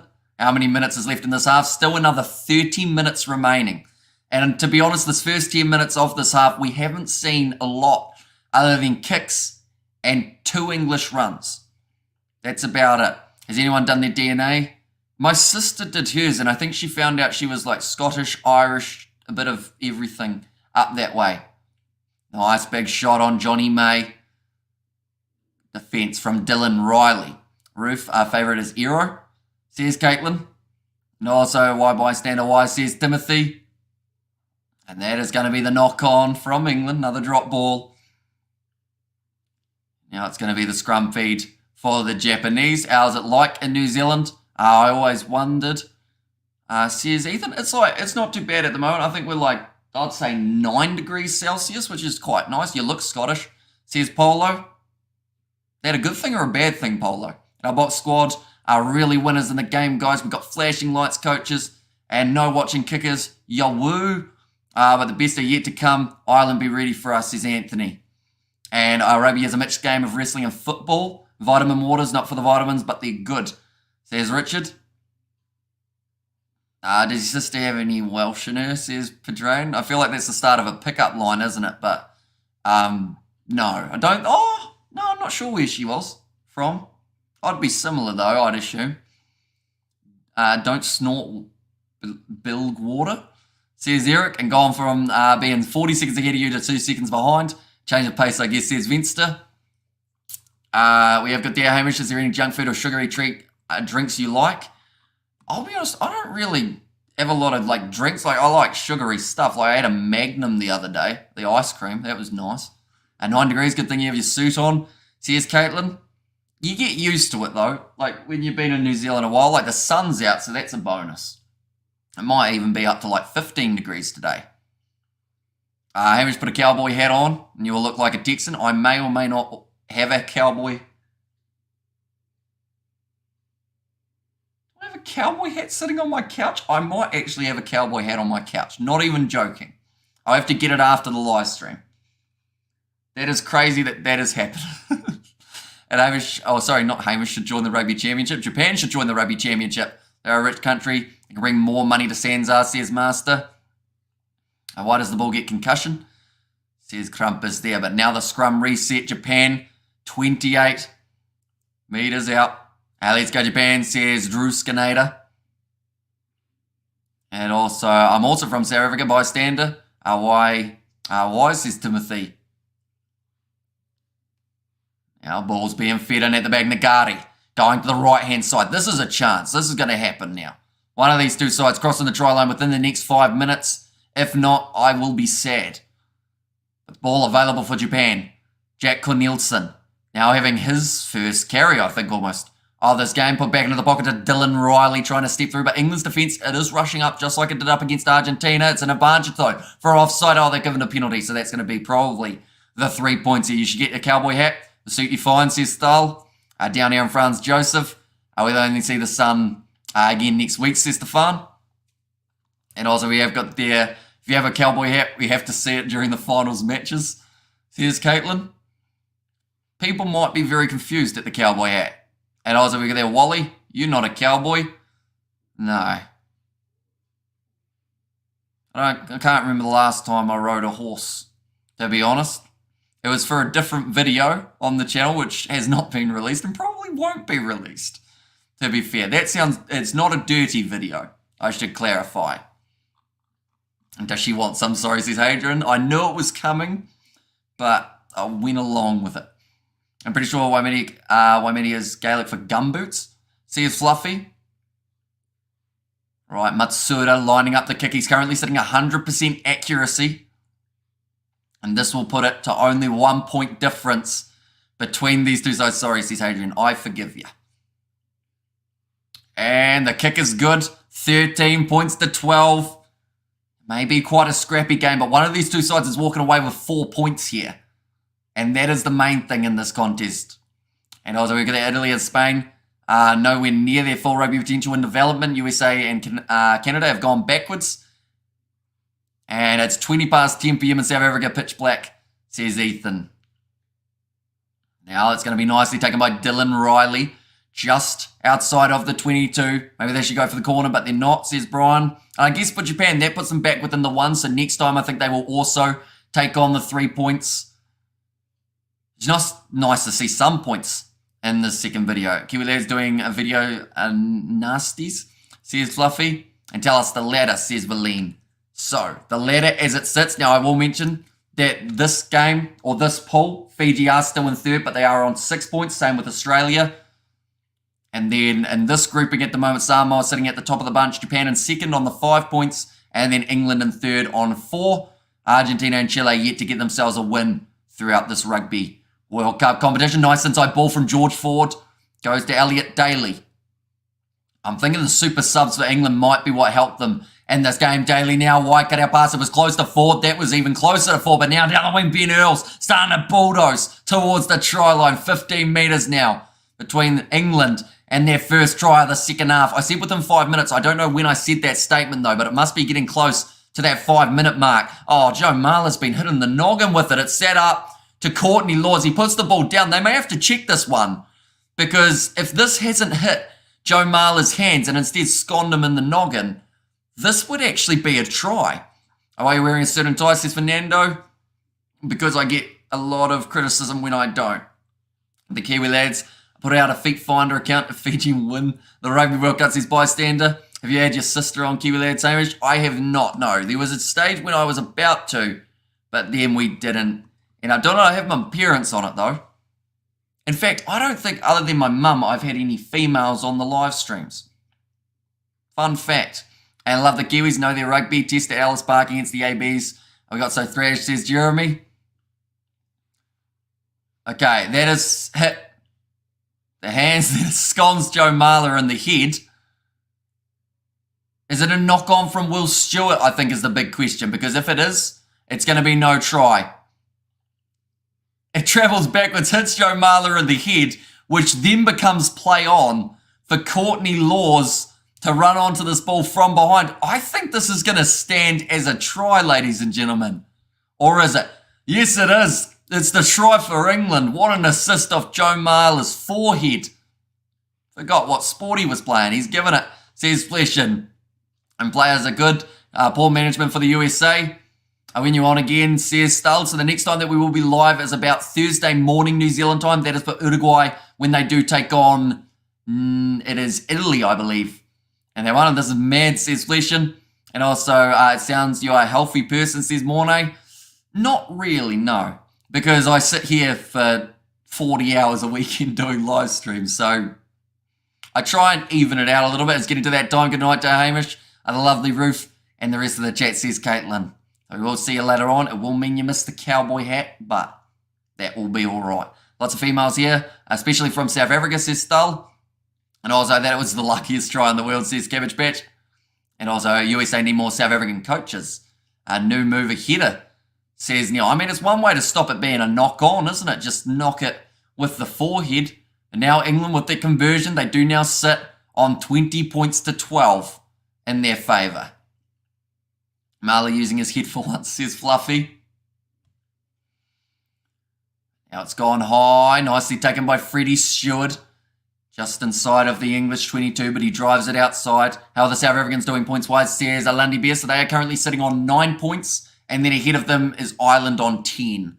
So that's the only real difference. Get that hat. Says Stull, we will get it at the end of the game. Alex Mitchell now rolling this ball back again. And England, says Mako Vunipola. Nicely taken by Matsushima. Inside of his own half. Rush defense from Ben Earl doesn't quite work out. Does get stepped by the elusive Alikimi. Now kicked him behind.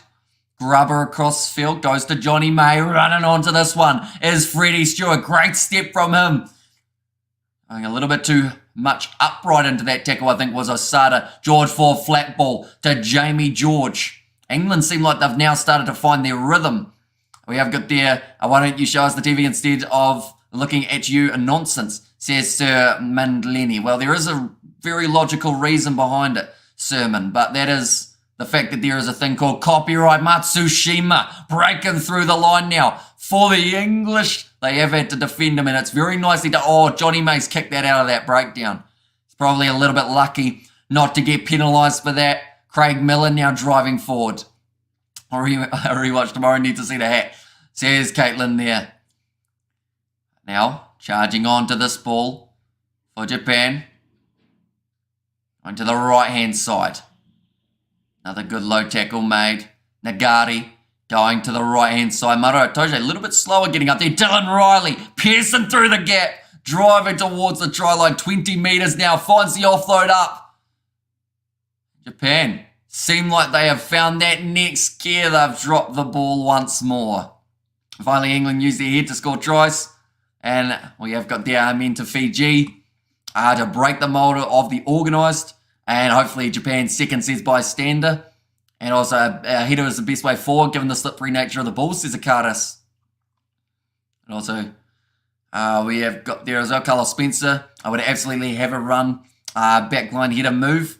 It's basically a big no-no to show the game. Thing called copyright by the World Rugby Cup pass. If you want to watch, otherwise there's always the highlights. Says Toxic Callum, exactly right. And yeah, sadly we don't have a few $1 million, which is what it costs to get broadcasting rights for the Rugby World Cup competition. And geez, they're Japanese, or these Japanese are good players, and they're dangerous in open play. What y'all call a cowboy hat? It's called a hat here in the southwestern USA, says Igor. And please pray for South Africa because of what happened yesterday with the wind in the ocean, says Ethan. Hopefully it is all right. I haven't actually heard any of the news about what has happened in that regard. Japan on attack. You'll make a good broadcaster, says Landy Beard. Thank you very much. But the commentary here is fire good enough for me, says Doxic. Game line success, 22 for England compared to the 17 of the Japanese, but the crowd are starting to get fired up. Still 22 minutes remaining. Japan need a 3-pointer or a try relatively soon, or else they could be in a bit of trouble, but we have currently got the drinks break. They are playing a little bit of Don't Stop Me Now over the loudspeaker, and the crowd are absolutely loving it. The Freddie Mercuries are in the stands, and apologies from Miami. Says cool story, bro. They should have got the try there, damn handling errors. And I go with both, but about 8 seconds ahead here, says Richard. So if you click pause and then wait about 5 seconds, then click play, we should be about the same, Richard. It's true we had crazy storms lately. Don't stop me now, says Toxic. I'm hoping that will inspire the players to not drop the ball and to get over that try line a few more times. The thing is, for England, they only need 2 more tries and they will walk away from this game with a bonus point. Joe Marler, he had the assist of the the second try. Not much drop goal, something wrong with the ball, says Samuel. It is Ellis Genge now who has made his way onto the field. Time is back on now. 22 minutes though. The second half has gone a little bit slow due to the stoppages that we have experienced. What do you see now? There's Richard, bind. So I am at 58:28 on the clock.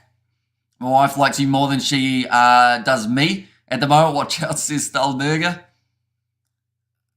Do you like the cooks? Says, I'm not too sure what that is. And can Japan win? Says Wesley. They are still well and truly in with a shot, but they will need to be the next team to score points in this game. Fun fact, Japan is the only country that is called Japan. That is quite a fun fact. And it's probably a fact that I wouldn't have thought of in terms of, like, when I look up fun facts. That's probably not the first one I see. We have got Japan needs a try now, says Theodore. And also we have got there, what's your take on Rassi using lights to communicate to the staff? The thing is, like, if it's not lights, it would be a walkie-talkie anyway, wouldn't it? So it's like, it shouldn't be, like, bad at the end of the day. Like, I guess it's no different to having someone in the front row yelling out what they want them to do. So, yeah, I feel like everyone just gets annoyed at Rassi Erasmus for the sake of getting annoyed at Rassi Erasmus. Huge waves caused lots of damage, and at least one person passed due to freakishly high waves at Gordon's Bay. In South Africa, says Landy Bear. And also line out, says Richard. Yep, we are just about to have the line out. And it is thrown in. Now by Shota Hori, going to the back, not straight there. Set piece of Japan hurting them. Come on, Japan, you can do it. I'm losing money, says Wian. Who's your favourite American sport, says George. I would probably say, I don't mind basketball. You know, hockey's all right. Can you imagine the English finding form and get into the final against South Africa and 4 dropping 5 goals to win the game? If so, somebody's put something in your drink, says Gurno Wick. And also we have up there, Rassi has been doing the lights thing since his days with the Cheetahs back in 2005. And the NFL says, cool story, bro. Why have a coach if he's not allowed to coach, says David Vickers. Oh, we're hearing the English crowd starting to sing in the stands. I guess, man, everyone hating on South Africa, but we'll bring it home again, says Aiden. In 20 minutes, come on, Japan. And England plays like France, plays a soccer football. Says, is that how you'd say that? Isn't there a song that goes like, or something along those lines? Now, nice run from Marchant. Oh, Nagari has just slapped his head on the back of the ground very hard, so he might need to be checked. Now, Ben Earls, short side. Drive from the English, currently 30 metres out from the line. Number 20, Billy Vunapola. Manu Tuolangi, good 2-man tackle on him. And also down with the sickness, says Toxic. And also they come on Japan and England can't win. The Springboks in the final, says Just. Advantage, knock on against the Japanese. It's probably about their 15th in this song. Or sorry, not in the song, in this game. I read Disturbing Song that says Arlanda Bear. We have got there down with the sickness by Disturbed, says Timothy, and also William Webb Ellis in 1842. Number 2 and 5 substitutions, I believe that will be for England? Maybe, but yeah, Nagari hit his head hard on the back of the ground. Please leave the dietitian at home, Bok. No snacking at midnight, says Ruth. Now, Japan have got themselves the line out. Shot the Hori. He's made his way off the field. I see that they have made the change of Warner Durns as well as Atsushi Sakate. It is from the band Disturbed, says Landy Bear. And God Invented Rugby, says Timid. Now, Alice Gensch, his first run since making his way onto the field for Joe Marler. Ben Young's also out there on the field. Joe Marler, or sorry, not Joe Marler, Joe March, and chasing after that. Well covered at the back for Lemeki. Now going for the chip and chase, goes straight to George Ford. Elliot Daly could line up the drop kick if he wants it. He decides against it though, because he's not George Ford. Now going to the right-hand side, Alice Gange, good leg strength from him, making an extra 5 metres to the right-hand side. George Ford realises there's a gap that he almost could have gone straight through around the side. Will Stewart knocks the ball on, win himself. Doesn't pay off. We have good there. Host, please don't make that noise ever again, says David. And Bok's not complaining about the rest in this World Cup, but yeah, that only happens when they lose, says Pora. And yeah, rugby.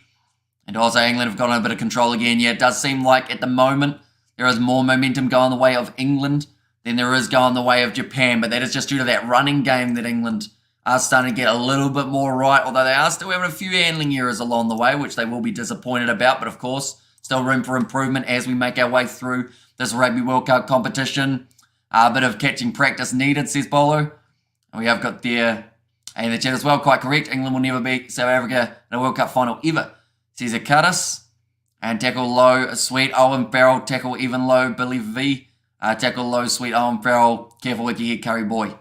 So here's Kernovic. 17 minutes remaining. Still time to get back into this game. 10 handling errors each in this game. So that has certainly been hurting these two sides. Japan now coming in as the quite large underdogs at the moment. They are sitting as $13 underdogs compared to England's $1.01. That was a bit frantic. And come on, Japan, says Laura. And also down with the sickness. The whole game needs to go to the bunker, says KP. They are just showing that highlight of Courtney Law's try coming off the head.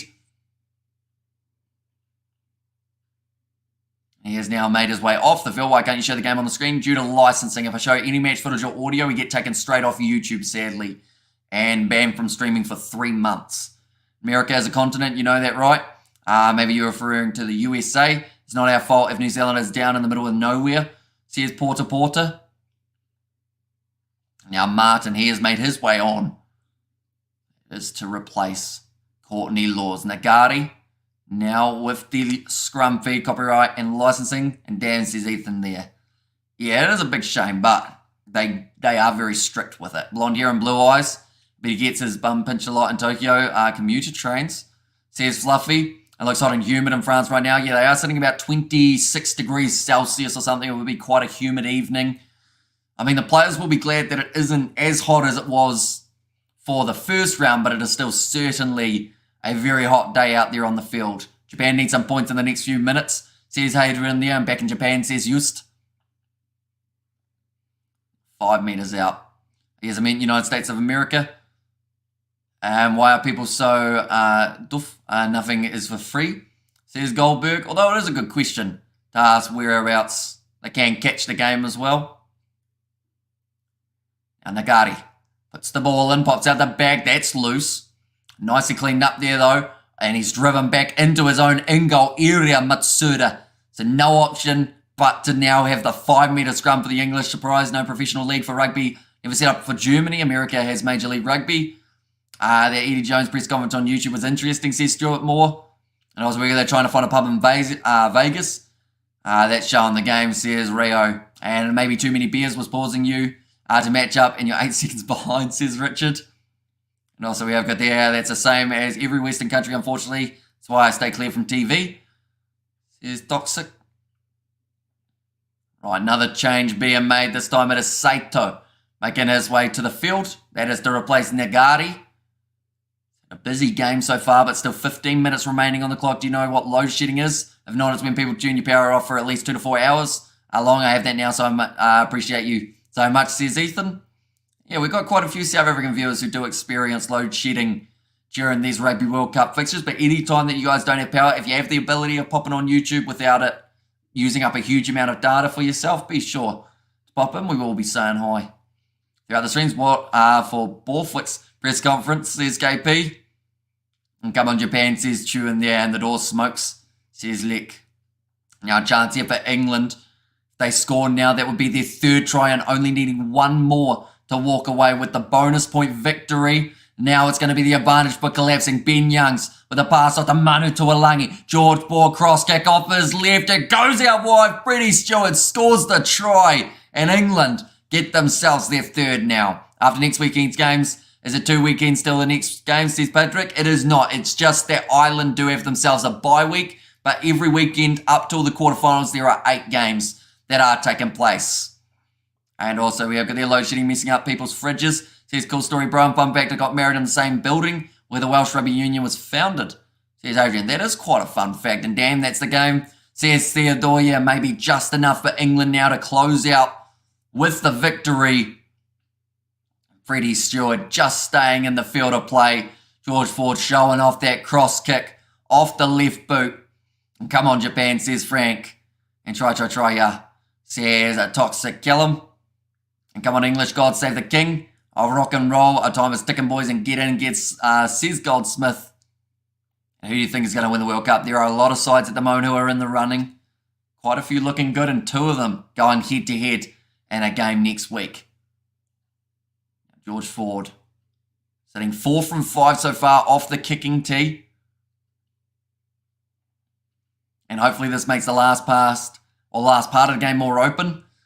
Here's Steve Benson. Yep, great kick from George Ford down the middle. The score is now 27 points to 12. Even though that says 28, they've added the extra bonus point for England actually scoring tries in this game, I guess. And the refs just need some lessons. North and South need to know the rules and understand what rugby is. Best ref Ben O'Keefe says Goldberg and Bucket tried, damn it, says Peter Wild. And also we have their independence for Wales, says Adrian. And also I've only heard that they're pretty good at Peter's side, says Gareth. And it's either All Blacks, England or South Africa that win the World Cup, says Toxic Callum. And England saying bye-bye, says Stahl. Nicely taken by Freddie Stewart. Once again, England looking like they will be setting up for a kick in behind. Oh no, they'll go to Billy Vunipola first. He was keen for it as well. You can see him doing the eyebrows thing, saying, yeah to me. They get most of these refs for Six Nations each year. Says Richard, and job done, I think, says Hadrian. And now it's just that question of will England walk away with a bonus point in this game? And the same can almost be said about Japan. If they can score points soon and then get themselves some more, they will actually be within the 7 for this match. England is average. Fiji will beat them, says Daryl. And also, not the All Blacks, no chance. Well, Fiji did beat them in the recent game that they played. Now, Atsushi Sakate throwing this one in over the top. Craig Miller, knock on again from the Japanese. No drop goals this game, says Christian, yet. Although I think that the only time they go for a drop kick is if they were already up by the 4 tries. I think that's as far as England can go, says KP. And we have got there, it's a new head rule, is why there are so many more cards, and Fiji could very much surprise everyone. I haven't watched them play at all. Says Toxic, so recently getting themselves to win over the Australians. I see now it's going to be Ollie Lawrence makes his way out onto the field. That is to replace Manu Tuolangi, and Marcus Smith is coming on the field for Freddie Stewart. But I will mention anyone who hasn't already, be sure to leave a like and subscribe while these substitutions are being made. It's hugely appreciated you all being here for these matchups. We've got 8 games taking place next week as well. And we are on the road to 34,000 subscribers. So if you do want to help us out, be sure to leave a like and subscribe. All bollocks. There's Mamo Jumbo Kiwi. And the troop you heard says Andre Vermeulen. As well as Fiji could very much surprise everyone. I haven't watched them play at all. And hi Hamish. Sorry, I hope that I had that correct. You do indeed. Do you remember when Japan won Ireland in the World Cup 2019? Ireland clearly had a shift this year, says Nellis. And England, Sweet Chariot Yahoo, says Porter. Going down to the front rows again. And drop a like, ladies and lads. That's the one, says Toxic Callum. Yeah, anyone who hasn't already, be sure to hit that subscribe button. And also, leave a like on the stream. Only 10 minutes remaining in this contest.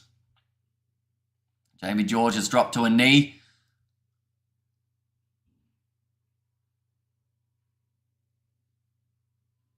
Can I just say something, please, says Jamie George. Referee says no.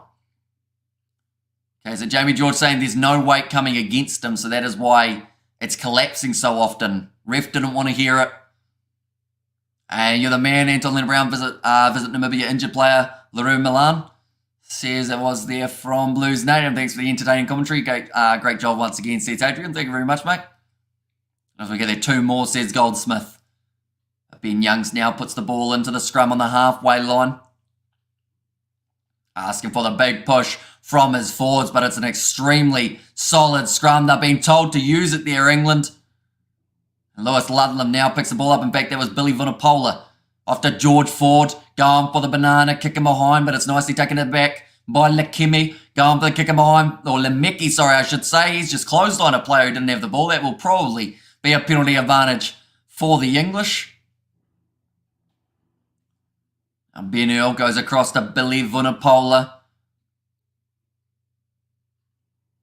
Oh, we have got there, bloody hell, still 10 minutes, says Fletcher. Now, it's been a relatively long game. And this match is going to be going close to the 2-hour mark. Ben Youngs kicks it high, nicely lined up by Lemeki, but he has knocked it on. Now Ben Earl slings it back to Marcus Smith. He's looking for the attack and run. Across to George Ford. Now Ollie Lawrence starts to stride forward, passes out to Elliot Daly, inside ball to Joe March, and one more to Marcus Smith. Two big bump offs for Smith. Finds the offload to Lawrence. This is great play from the English. Looking to really cement that bonus point on the board now. Now back across, lot of pressure. Marcus Smith tries to step, driven backwards. Boy, I believe that would have been... Who was that? I think it may have been Peter Leviskakny. I didn't realise Michael Leach was still out on the field. I've just seen him now. Now Ben Youngs told to use it. Goes back to George for a little chip in behind. Slapped down by Japan. So we'll be back available. Ben Earl now with the step. Gets the option on the outside. He's a superstar. At number 7 for this game, Johnny May has to cut inwards. 10 metres out from the line. Now short pop pass up to Alice Genge. Looks like there's a Japanese player down as well. That will be Asiali Vailu. That is the last player they want to lose, seeing as they just lost a player moments prior. And now 2 metres from the line here for England. The big forwards are looking for it, although Johnny May's in there. He needs to get out of it. He's wanting it.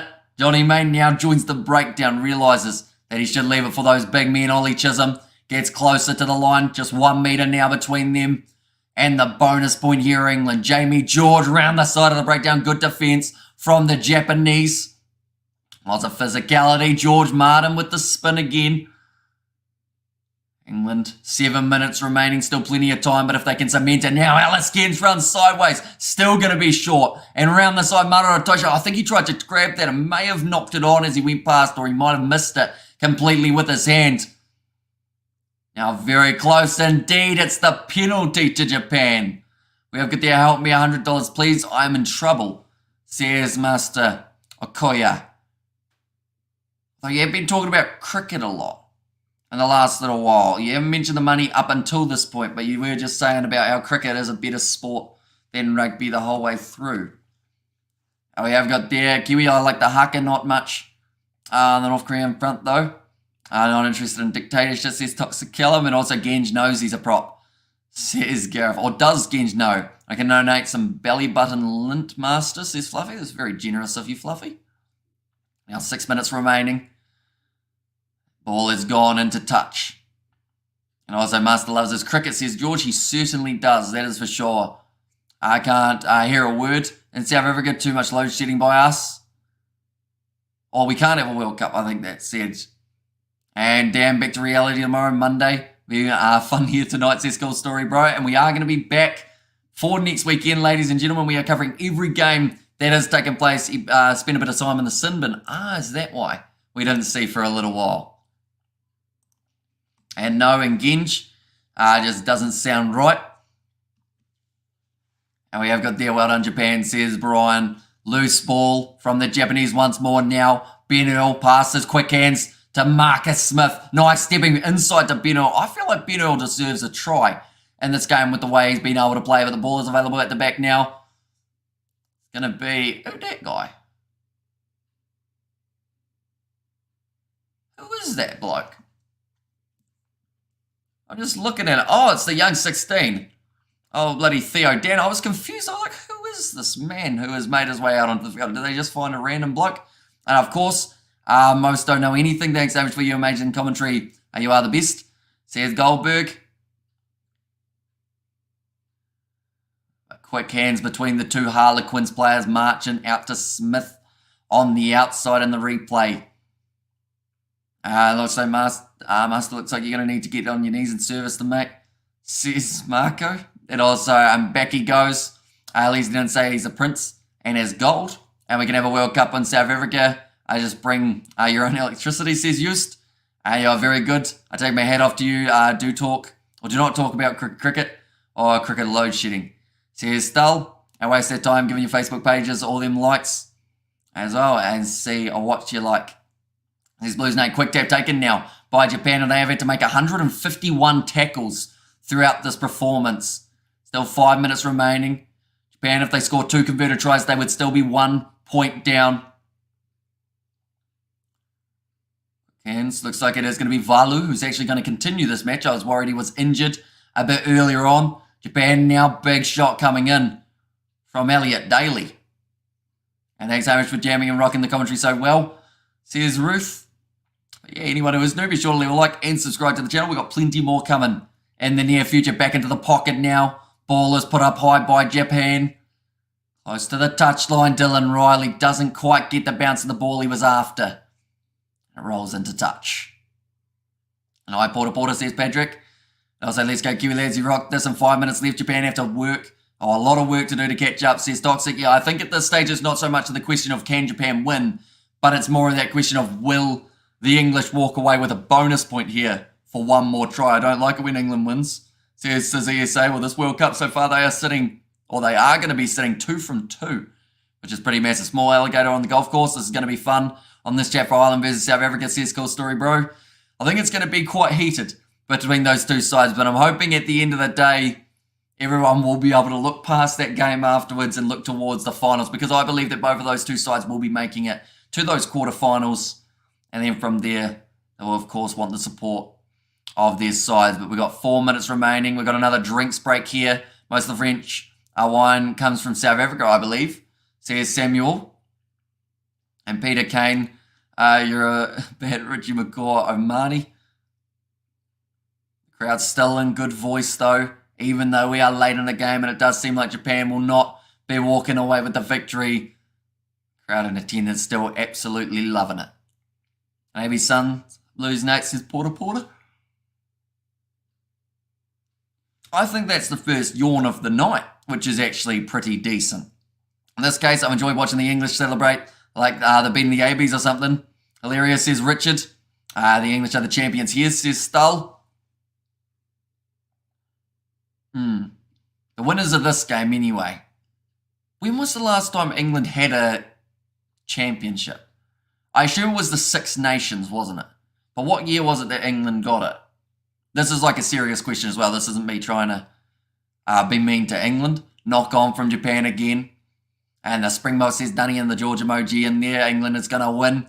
And England are allowed to celebrate now, says Crumpus. And exactly, says Richard Morris. And 2 well-deserved victories for the English. Congrats to them, says Marco.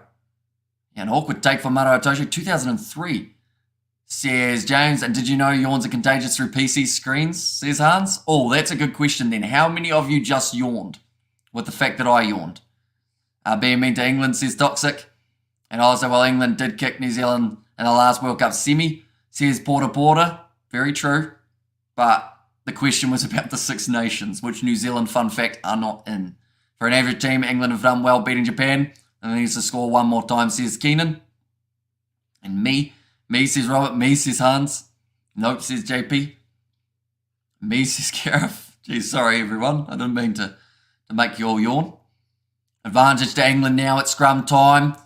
And it is going back for it. And when there's a win, points in the bag, focus next game, mission accomplished. Exactly right. England will look at this as 2 wins from 2. Oh, big slap on the head of Theo Dan. You get concussed if your lock hits you like that. Great commentary, thank you, sir, says James Newman. And also England are winning by playing badly, and well done England, still need the bonus points, says Richard. It would certainly help them out in this group, definitely because Japan and Samoa both getting themselves bonus points in their first wins. If England wins this game, they'll probably win their pool, says Morne Lagrange. Yeah, they have still got the game up against Chile. That is taking place next week, and then I believe their last game will be up against the Samoans. Champions in this game is only England, says Stull. And Wales should stick to the singing, says Porter, although they are also sitting top of their group, sitting on more points after the 2 games than the English, if you want to get technical with it. But a commentary is terrible. Basically, Nick Mullins having a 80-minute wing, says Buzz Lightyear. Is that the English commentator for this game? If I'm not right, I thought you were talking about my commentary for a start, and then I was thinking, well, I don't think I've been doing that for 80 minutes in terms of the last word. I keep counting. England destroying New Zealand 4 years ago. Get a grip. Says it wasn't like a mean question. I feel like everyone's getting offended. I just wanted to know the last time that England won the Six Nations. I'm going to have to Google it because everyone's getting all triggered by it. England, last Six Nations title. There we go. They won in 2020. That was the answer to my question. Quite a simple question. That's all I needed. 2020 for the English was the last Six Nations. They will, of course, be wanting to win one under Borthwick in the future as well. Six Nations coming in February. Looks like I think that's actually a really bad head knock for Johnny May. In 2019, I think. You're right, thanks for your resources. There's Dali there. Went to sleep, England. And also 4 years ago, yes, says Christian. And simple question, says Toxic. I thought it was, but that is going to be the last minute try for Joe Marchant. And that will be the bonus point now for the English. And thank you for your very entertaining evening. And subscribe and we'll be back for more, says KP. And England try, says F in there. And also lol, says Robert. There as well. Can England get the bonus point? They certainly can. They've got themselves over the try line. What happened to Hugo Porter? That guy was a fantastic player, says Samuel. And also we have got they're a B-plus team, says Richard. Got to give them credit here, managing to get themselves the 4 tries. Johnny Mayo, I believe, will be missing the next match, though. Looking at the way that he did stay down after that, I think he took quite a head knock from, it was Craig Millen. Thank you, Hamish, says Robert. And get in 32-12 reminds me of 2019. Says RJJ, don't say that in front of the English supporters. I've already learnt they don't like when you praise them for winning titles. That was one that they didn't win. And damn, man, England heads are going to be bigger tonight. We're going to hear it's coming home the whole week, says Theodore. And Robert is very angry, says Gareth. And thanks, Hamish. Get some sleep soon. And thank you for another cracking good commentary. You have the stamina of a wolf, ladies, mate. Well played to England. Another win. You don't need Farrell with Ford in form. And AB's is a myth. 4 years, Blues Nate. And everybody say well done to England, says Crumpus. Yeah, they turned it around from that last game. Not only did they win that last match up against Argentina, but this game they won it up against Japan and they managed to score themselves 4 tries. So the improvement that people were looking for, they've already seen it from the English. Handling errors, of course, will be the big talking point in this game for both of these teams. And bonus point, England playing some stylish rugby. And also we have got our team will look to play England in the next round, says Richard. So I believe it is Chile who have got them next. And thanks so much later, mate. And also near boring, always thrilling, Kiwi lads. Have you been to Ireland, Hamish? I have not, no. Would love to go one day. And thank you for the awesome coverage. See you at the next one. England playing well, says George there. And also there are 6 World Cup New Zealanders, or 6 World Cups the New Zealanders didn't win, says Porter. And say well done to the English, everyone, says Crumpus there. And nicely done, England, says Notakaza. And they're quit moaning. England did exactly what was needed. No more, no less, says Goldsmith. Exactly right. They managed to get themselves their second win in their group. And they now sit at the top. Argentina, at the moment, their best bet is getting second. Samoa, Japan, I believe that they are both also fighting for that second place in their group now. But I would say with the opponents that England have left, they should make it through as number 1 in their group. We have got their excellent commentary. Thanks from Bolivia. Where none of these games are being shown, says Dave. We have also got their Ford is the name of our fly half. Farrell can take the 12 jersey and bring your umbrella, says Porter. And also we have their cheers lab for the great commentary. And also England vs Chile next on the 24th of September. And also Little Out. And also cheers lab for the great commentary, says Patrick. And thanks so much, good night, says George. But yeah, this is the last game of the weekend, ladies and gentlemen. Most boring game yet so far in the World Cup, says Andre Vermeulen. I mean, the thing is, people will call it a boring game, but England getting themselves the bonus point. They got 5 points from this match. So is it down to the fact that both of these sides were equaling each other out, not allowing them to play as well as they would have liked? George Ford does get player of the match. He's had another very impressive performance as the fly half. But England, they're on 9 points at the moment. They are top of their pool. At the end of the day, that is all they need to do at this stage of the competition. You can only have a beer in Ireland, but I believe they have good beer, says Stahl. And thanks yet again, Hamish. See you at the next one, says Brian. And Ireland, very afraid of the box, might not turn up. And in 20 long years, invisible, says Blues. No, it was a dull game, says Fleshin. It may have been, but we had fun. That's the main thing. It was awesome to have all you guys being in the chat throughout these live streams. Good on you listening from Yorkshire. And the UK, nice job, says on. Thank you very much, mate. And we have also got the I have no problem with it being boring and keep winning solidly, says Augustine. Yeah, that's 2 from 2 for the English, winning their first game by 17 points, winning this game by 20. Japan gave it a decent nudge off for my 10k run, says Fluffy. And also we have got there, it's not our national game, says Porter. And don't the scoreline look familiar, England fans? And cowboy hat, says Yoni. I did say that I'd put a cowboy hat on by the end of the stream, didn't I? This is when I find out that it's not on the couch. But this is going to be very confusing for anyone who comes into the stream now.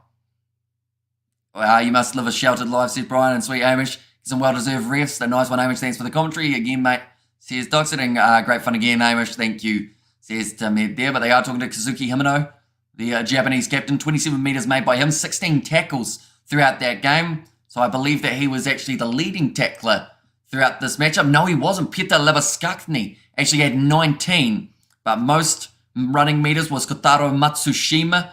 Carries over the gain line was Ben Earl. I felt he played absolutely fantastically throughout this game. Get the hat, says Andre in there.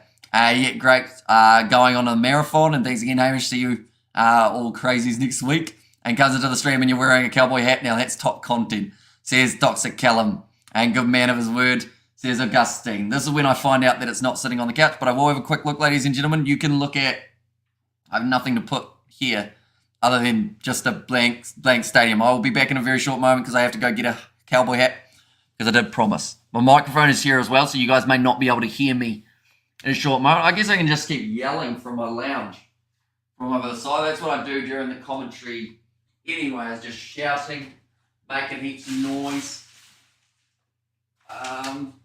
This is where I find out that there is no cowboy hat over here, and to be honest, it's not looking too good. I wonder where it went. There are other things on this couch. There's a Santa hat, which probably is very confusing, but nah, cowboy hat, nowhere to be seen. Unfortunately, I don't even know if you can still hear me.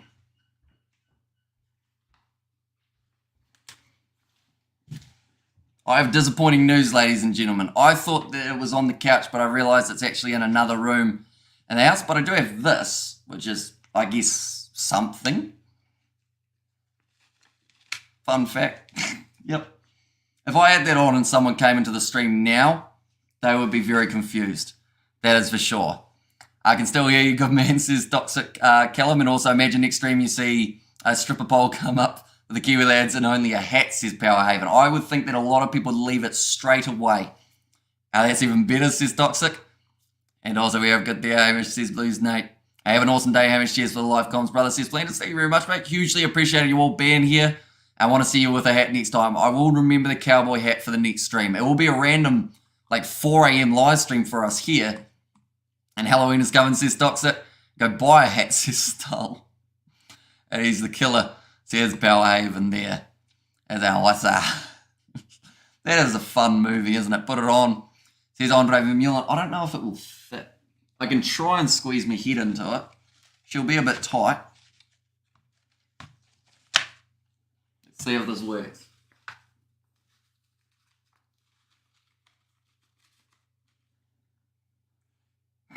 My tongue's slightly getting cut off by my neck. Very unfortunate, really. Halloween is just around the corner, so maybe we have to whip this on. I can't see much out of this thing. I can make my tongue make a noise, though. So Hamish's Ghostface from Ghostface Reacts. Says Timothy. And Brokeback Hamish. LSR, says Powerhaven. Now my hair is standing up badly, but I think we are near the end of this live stream, ladies and gentlemen. I do thank you all very much for being here. We are about to film the Rugby Recap podcast. Anyone who hasn't seen that, be sure to check it out. It is a separate YouTube channel. We do reviews all the way through. Are you a scary movie fan? I mean, I like the movies. That was for a different reason. It sounds really weird to say, but it was a prank that we did a while ago. So, yeah, that is why we have that mask. Cheers. Thanks for the stream, says Powerhaven. Anyone who is just tuning in now, 34 points to 12. England get themselves the victory over the Japanese. Yeah, be interested to see how the next week go. Good Lord, I nearly spilled my wine. Says Fleshin. The games next week for anyone who is interested about when these games are taking place and who will be playing for the next round. Italy versus Uruguay. That is the game that I have somehow promised a cowboy hat. France versus Namibia. That is a 7 a.m. game on Friday. Argentina, Samoa at 3:45. Georgia versus Portugal. England, they will be playing Chile. Looking to once again get themselves another bonus point. South Africa versus Ireland. Scotland, Tonga. And then Wales, Australia to close out an exciting weekend. Round 3 of the Rugby World Cup. We've got Hamish. Who will win on Saturday, says Porter Porter. Are we talking Ireland versus South Africa? We are going to have a preview coming out of that match in the near future, ladies and gentlemen, so be sure to check that out. Also, our prediction of who the Springboks will be going with in the future game up against the Irish. And I also can't believe you did not, says Goldberg. And also, we have got the outcome going. See you all soon, says Brian. And on your Hamish, my bro, you're the man, says Marco. And damn, England next game at 4 a.m, not keen, says Toxic. Although that is New Zealand time, I should mention. So that'll be 6 p.m. in England. But depending on whereabouts you are in the world, of course, will depend on that time zone. But thank you all very much for tuning in. Hope you did enjoy the whole weekend of commentary that we have done. And we will see you all for the next one.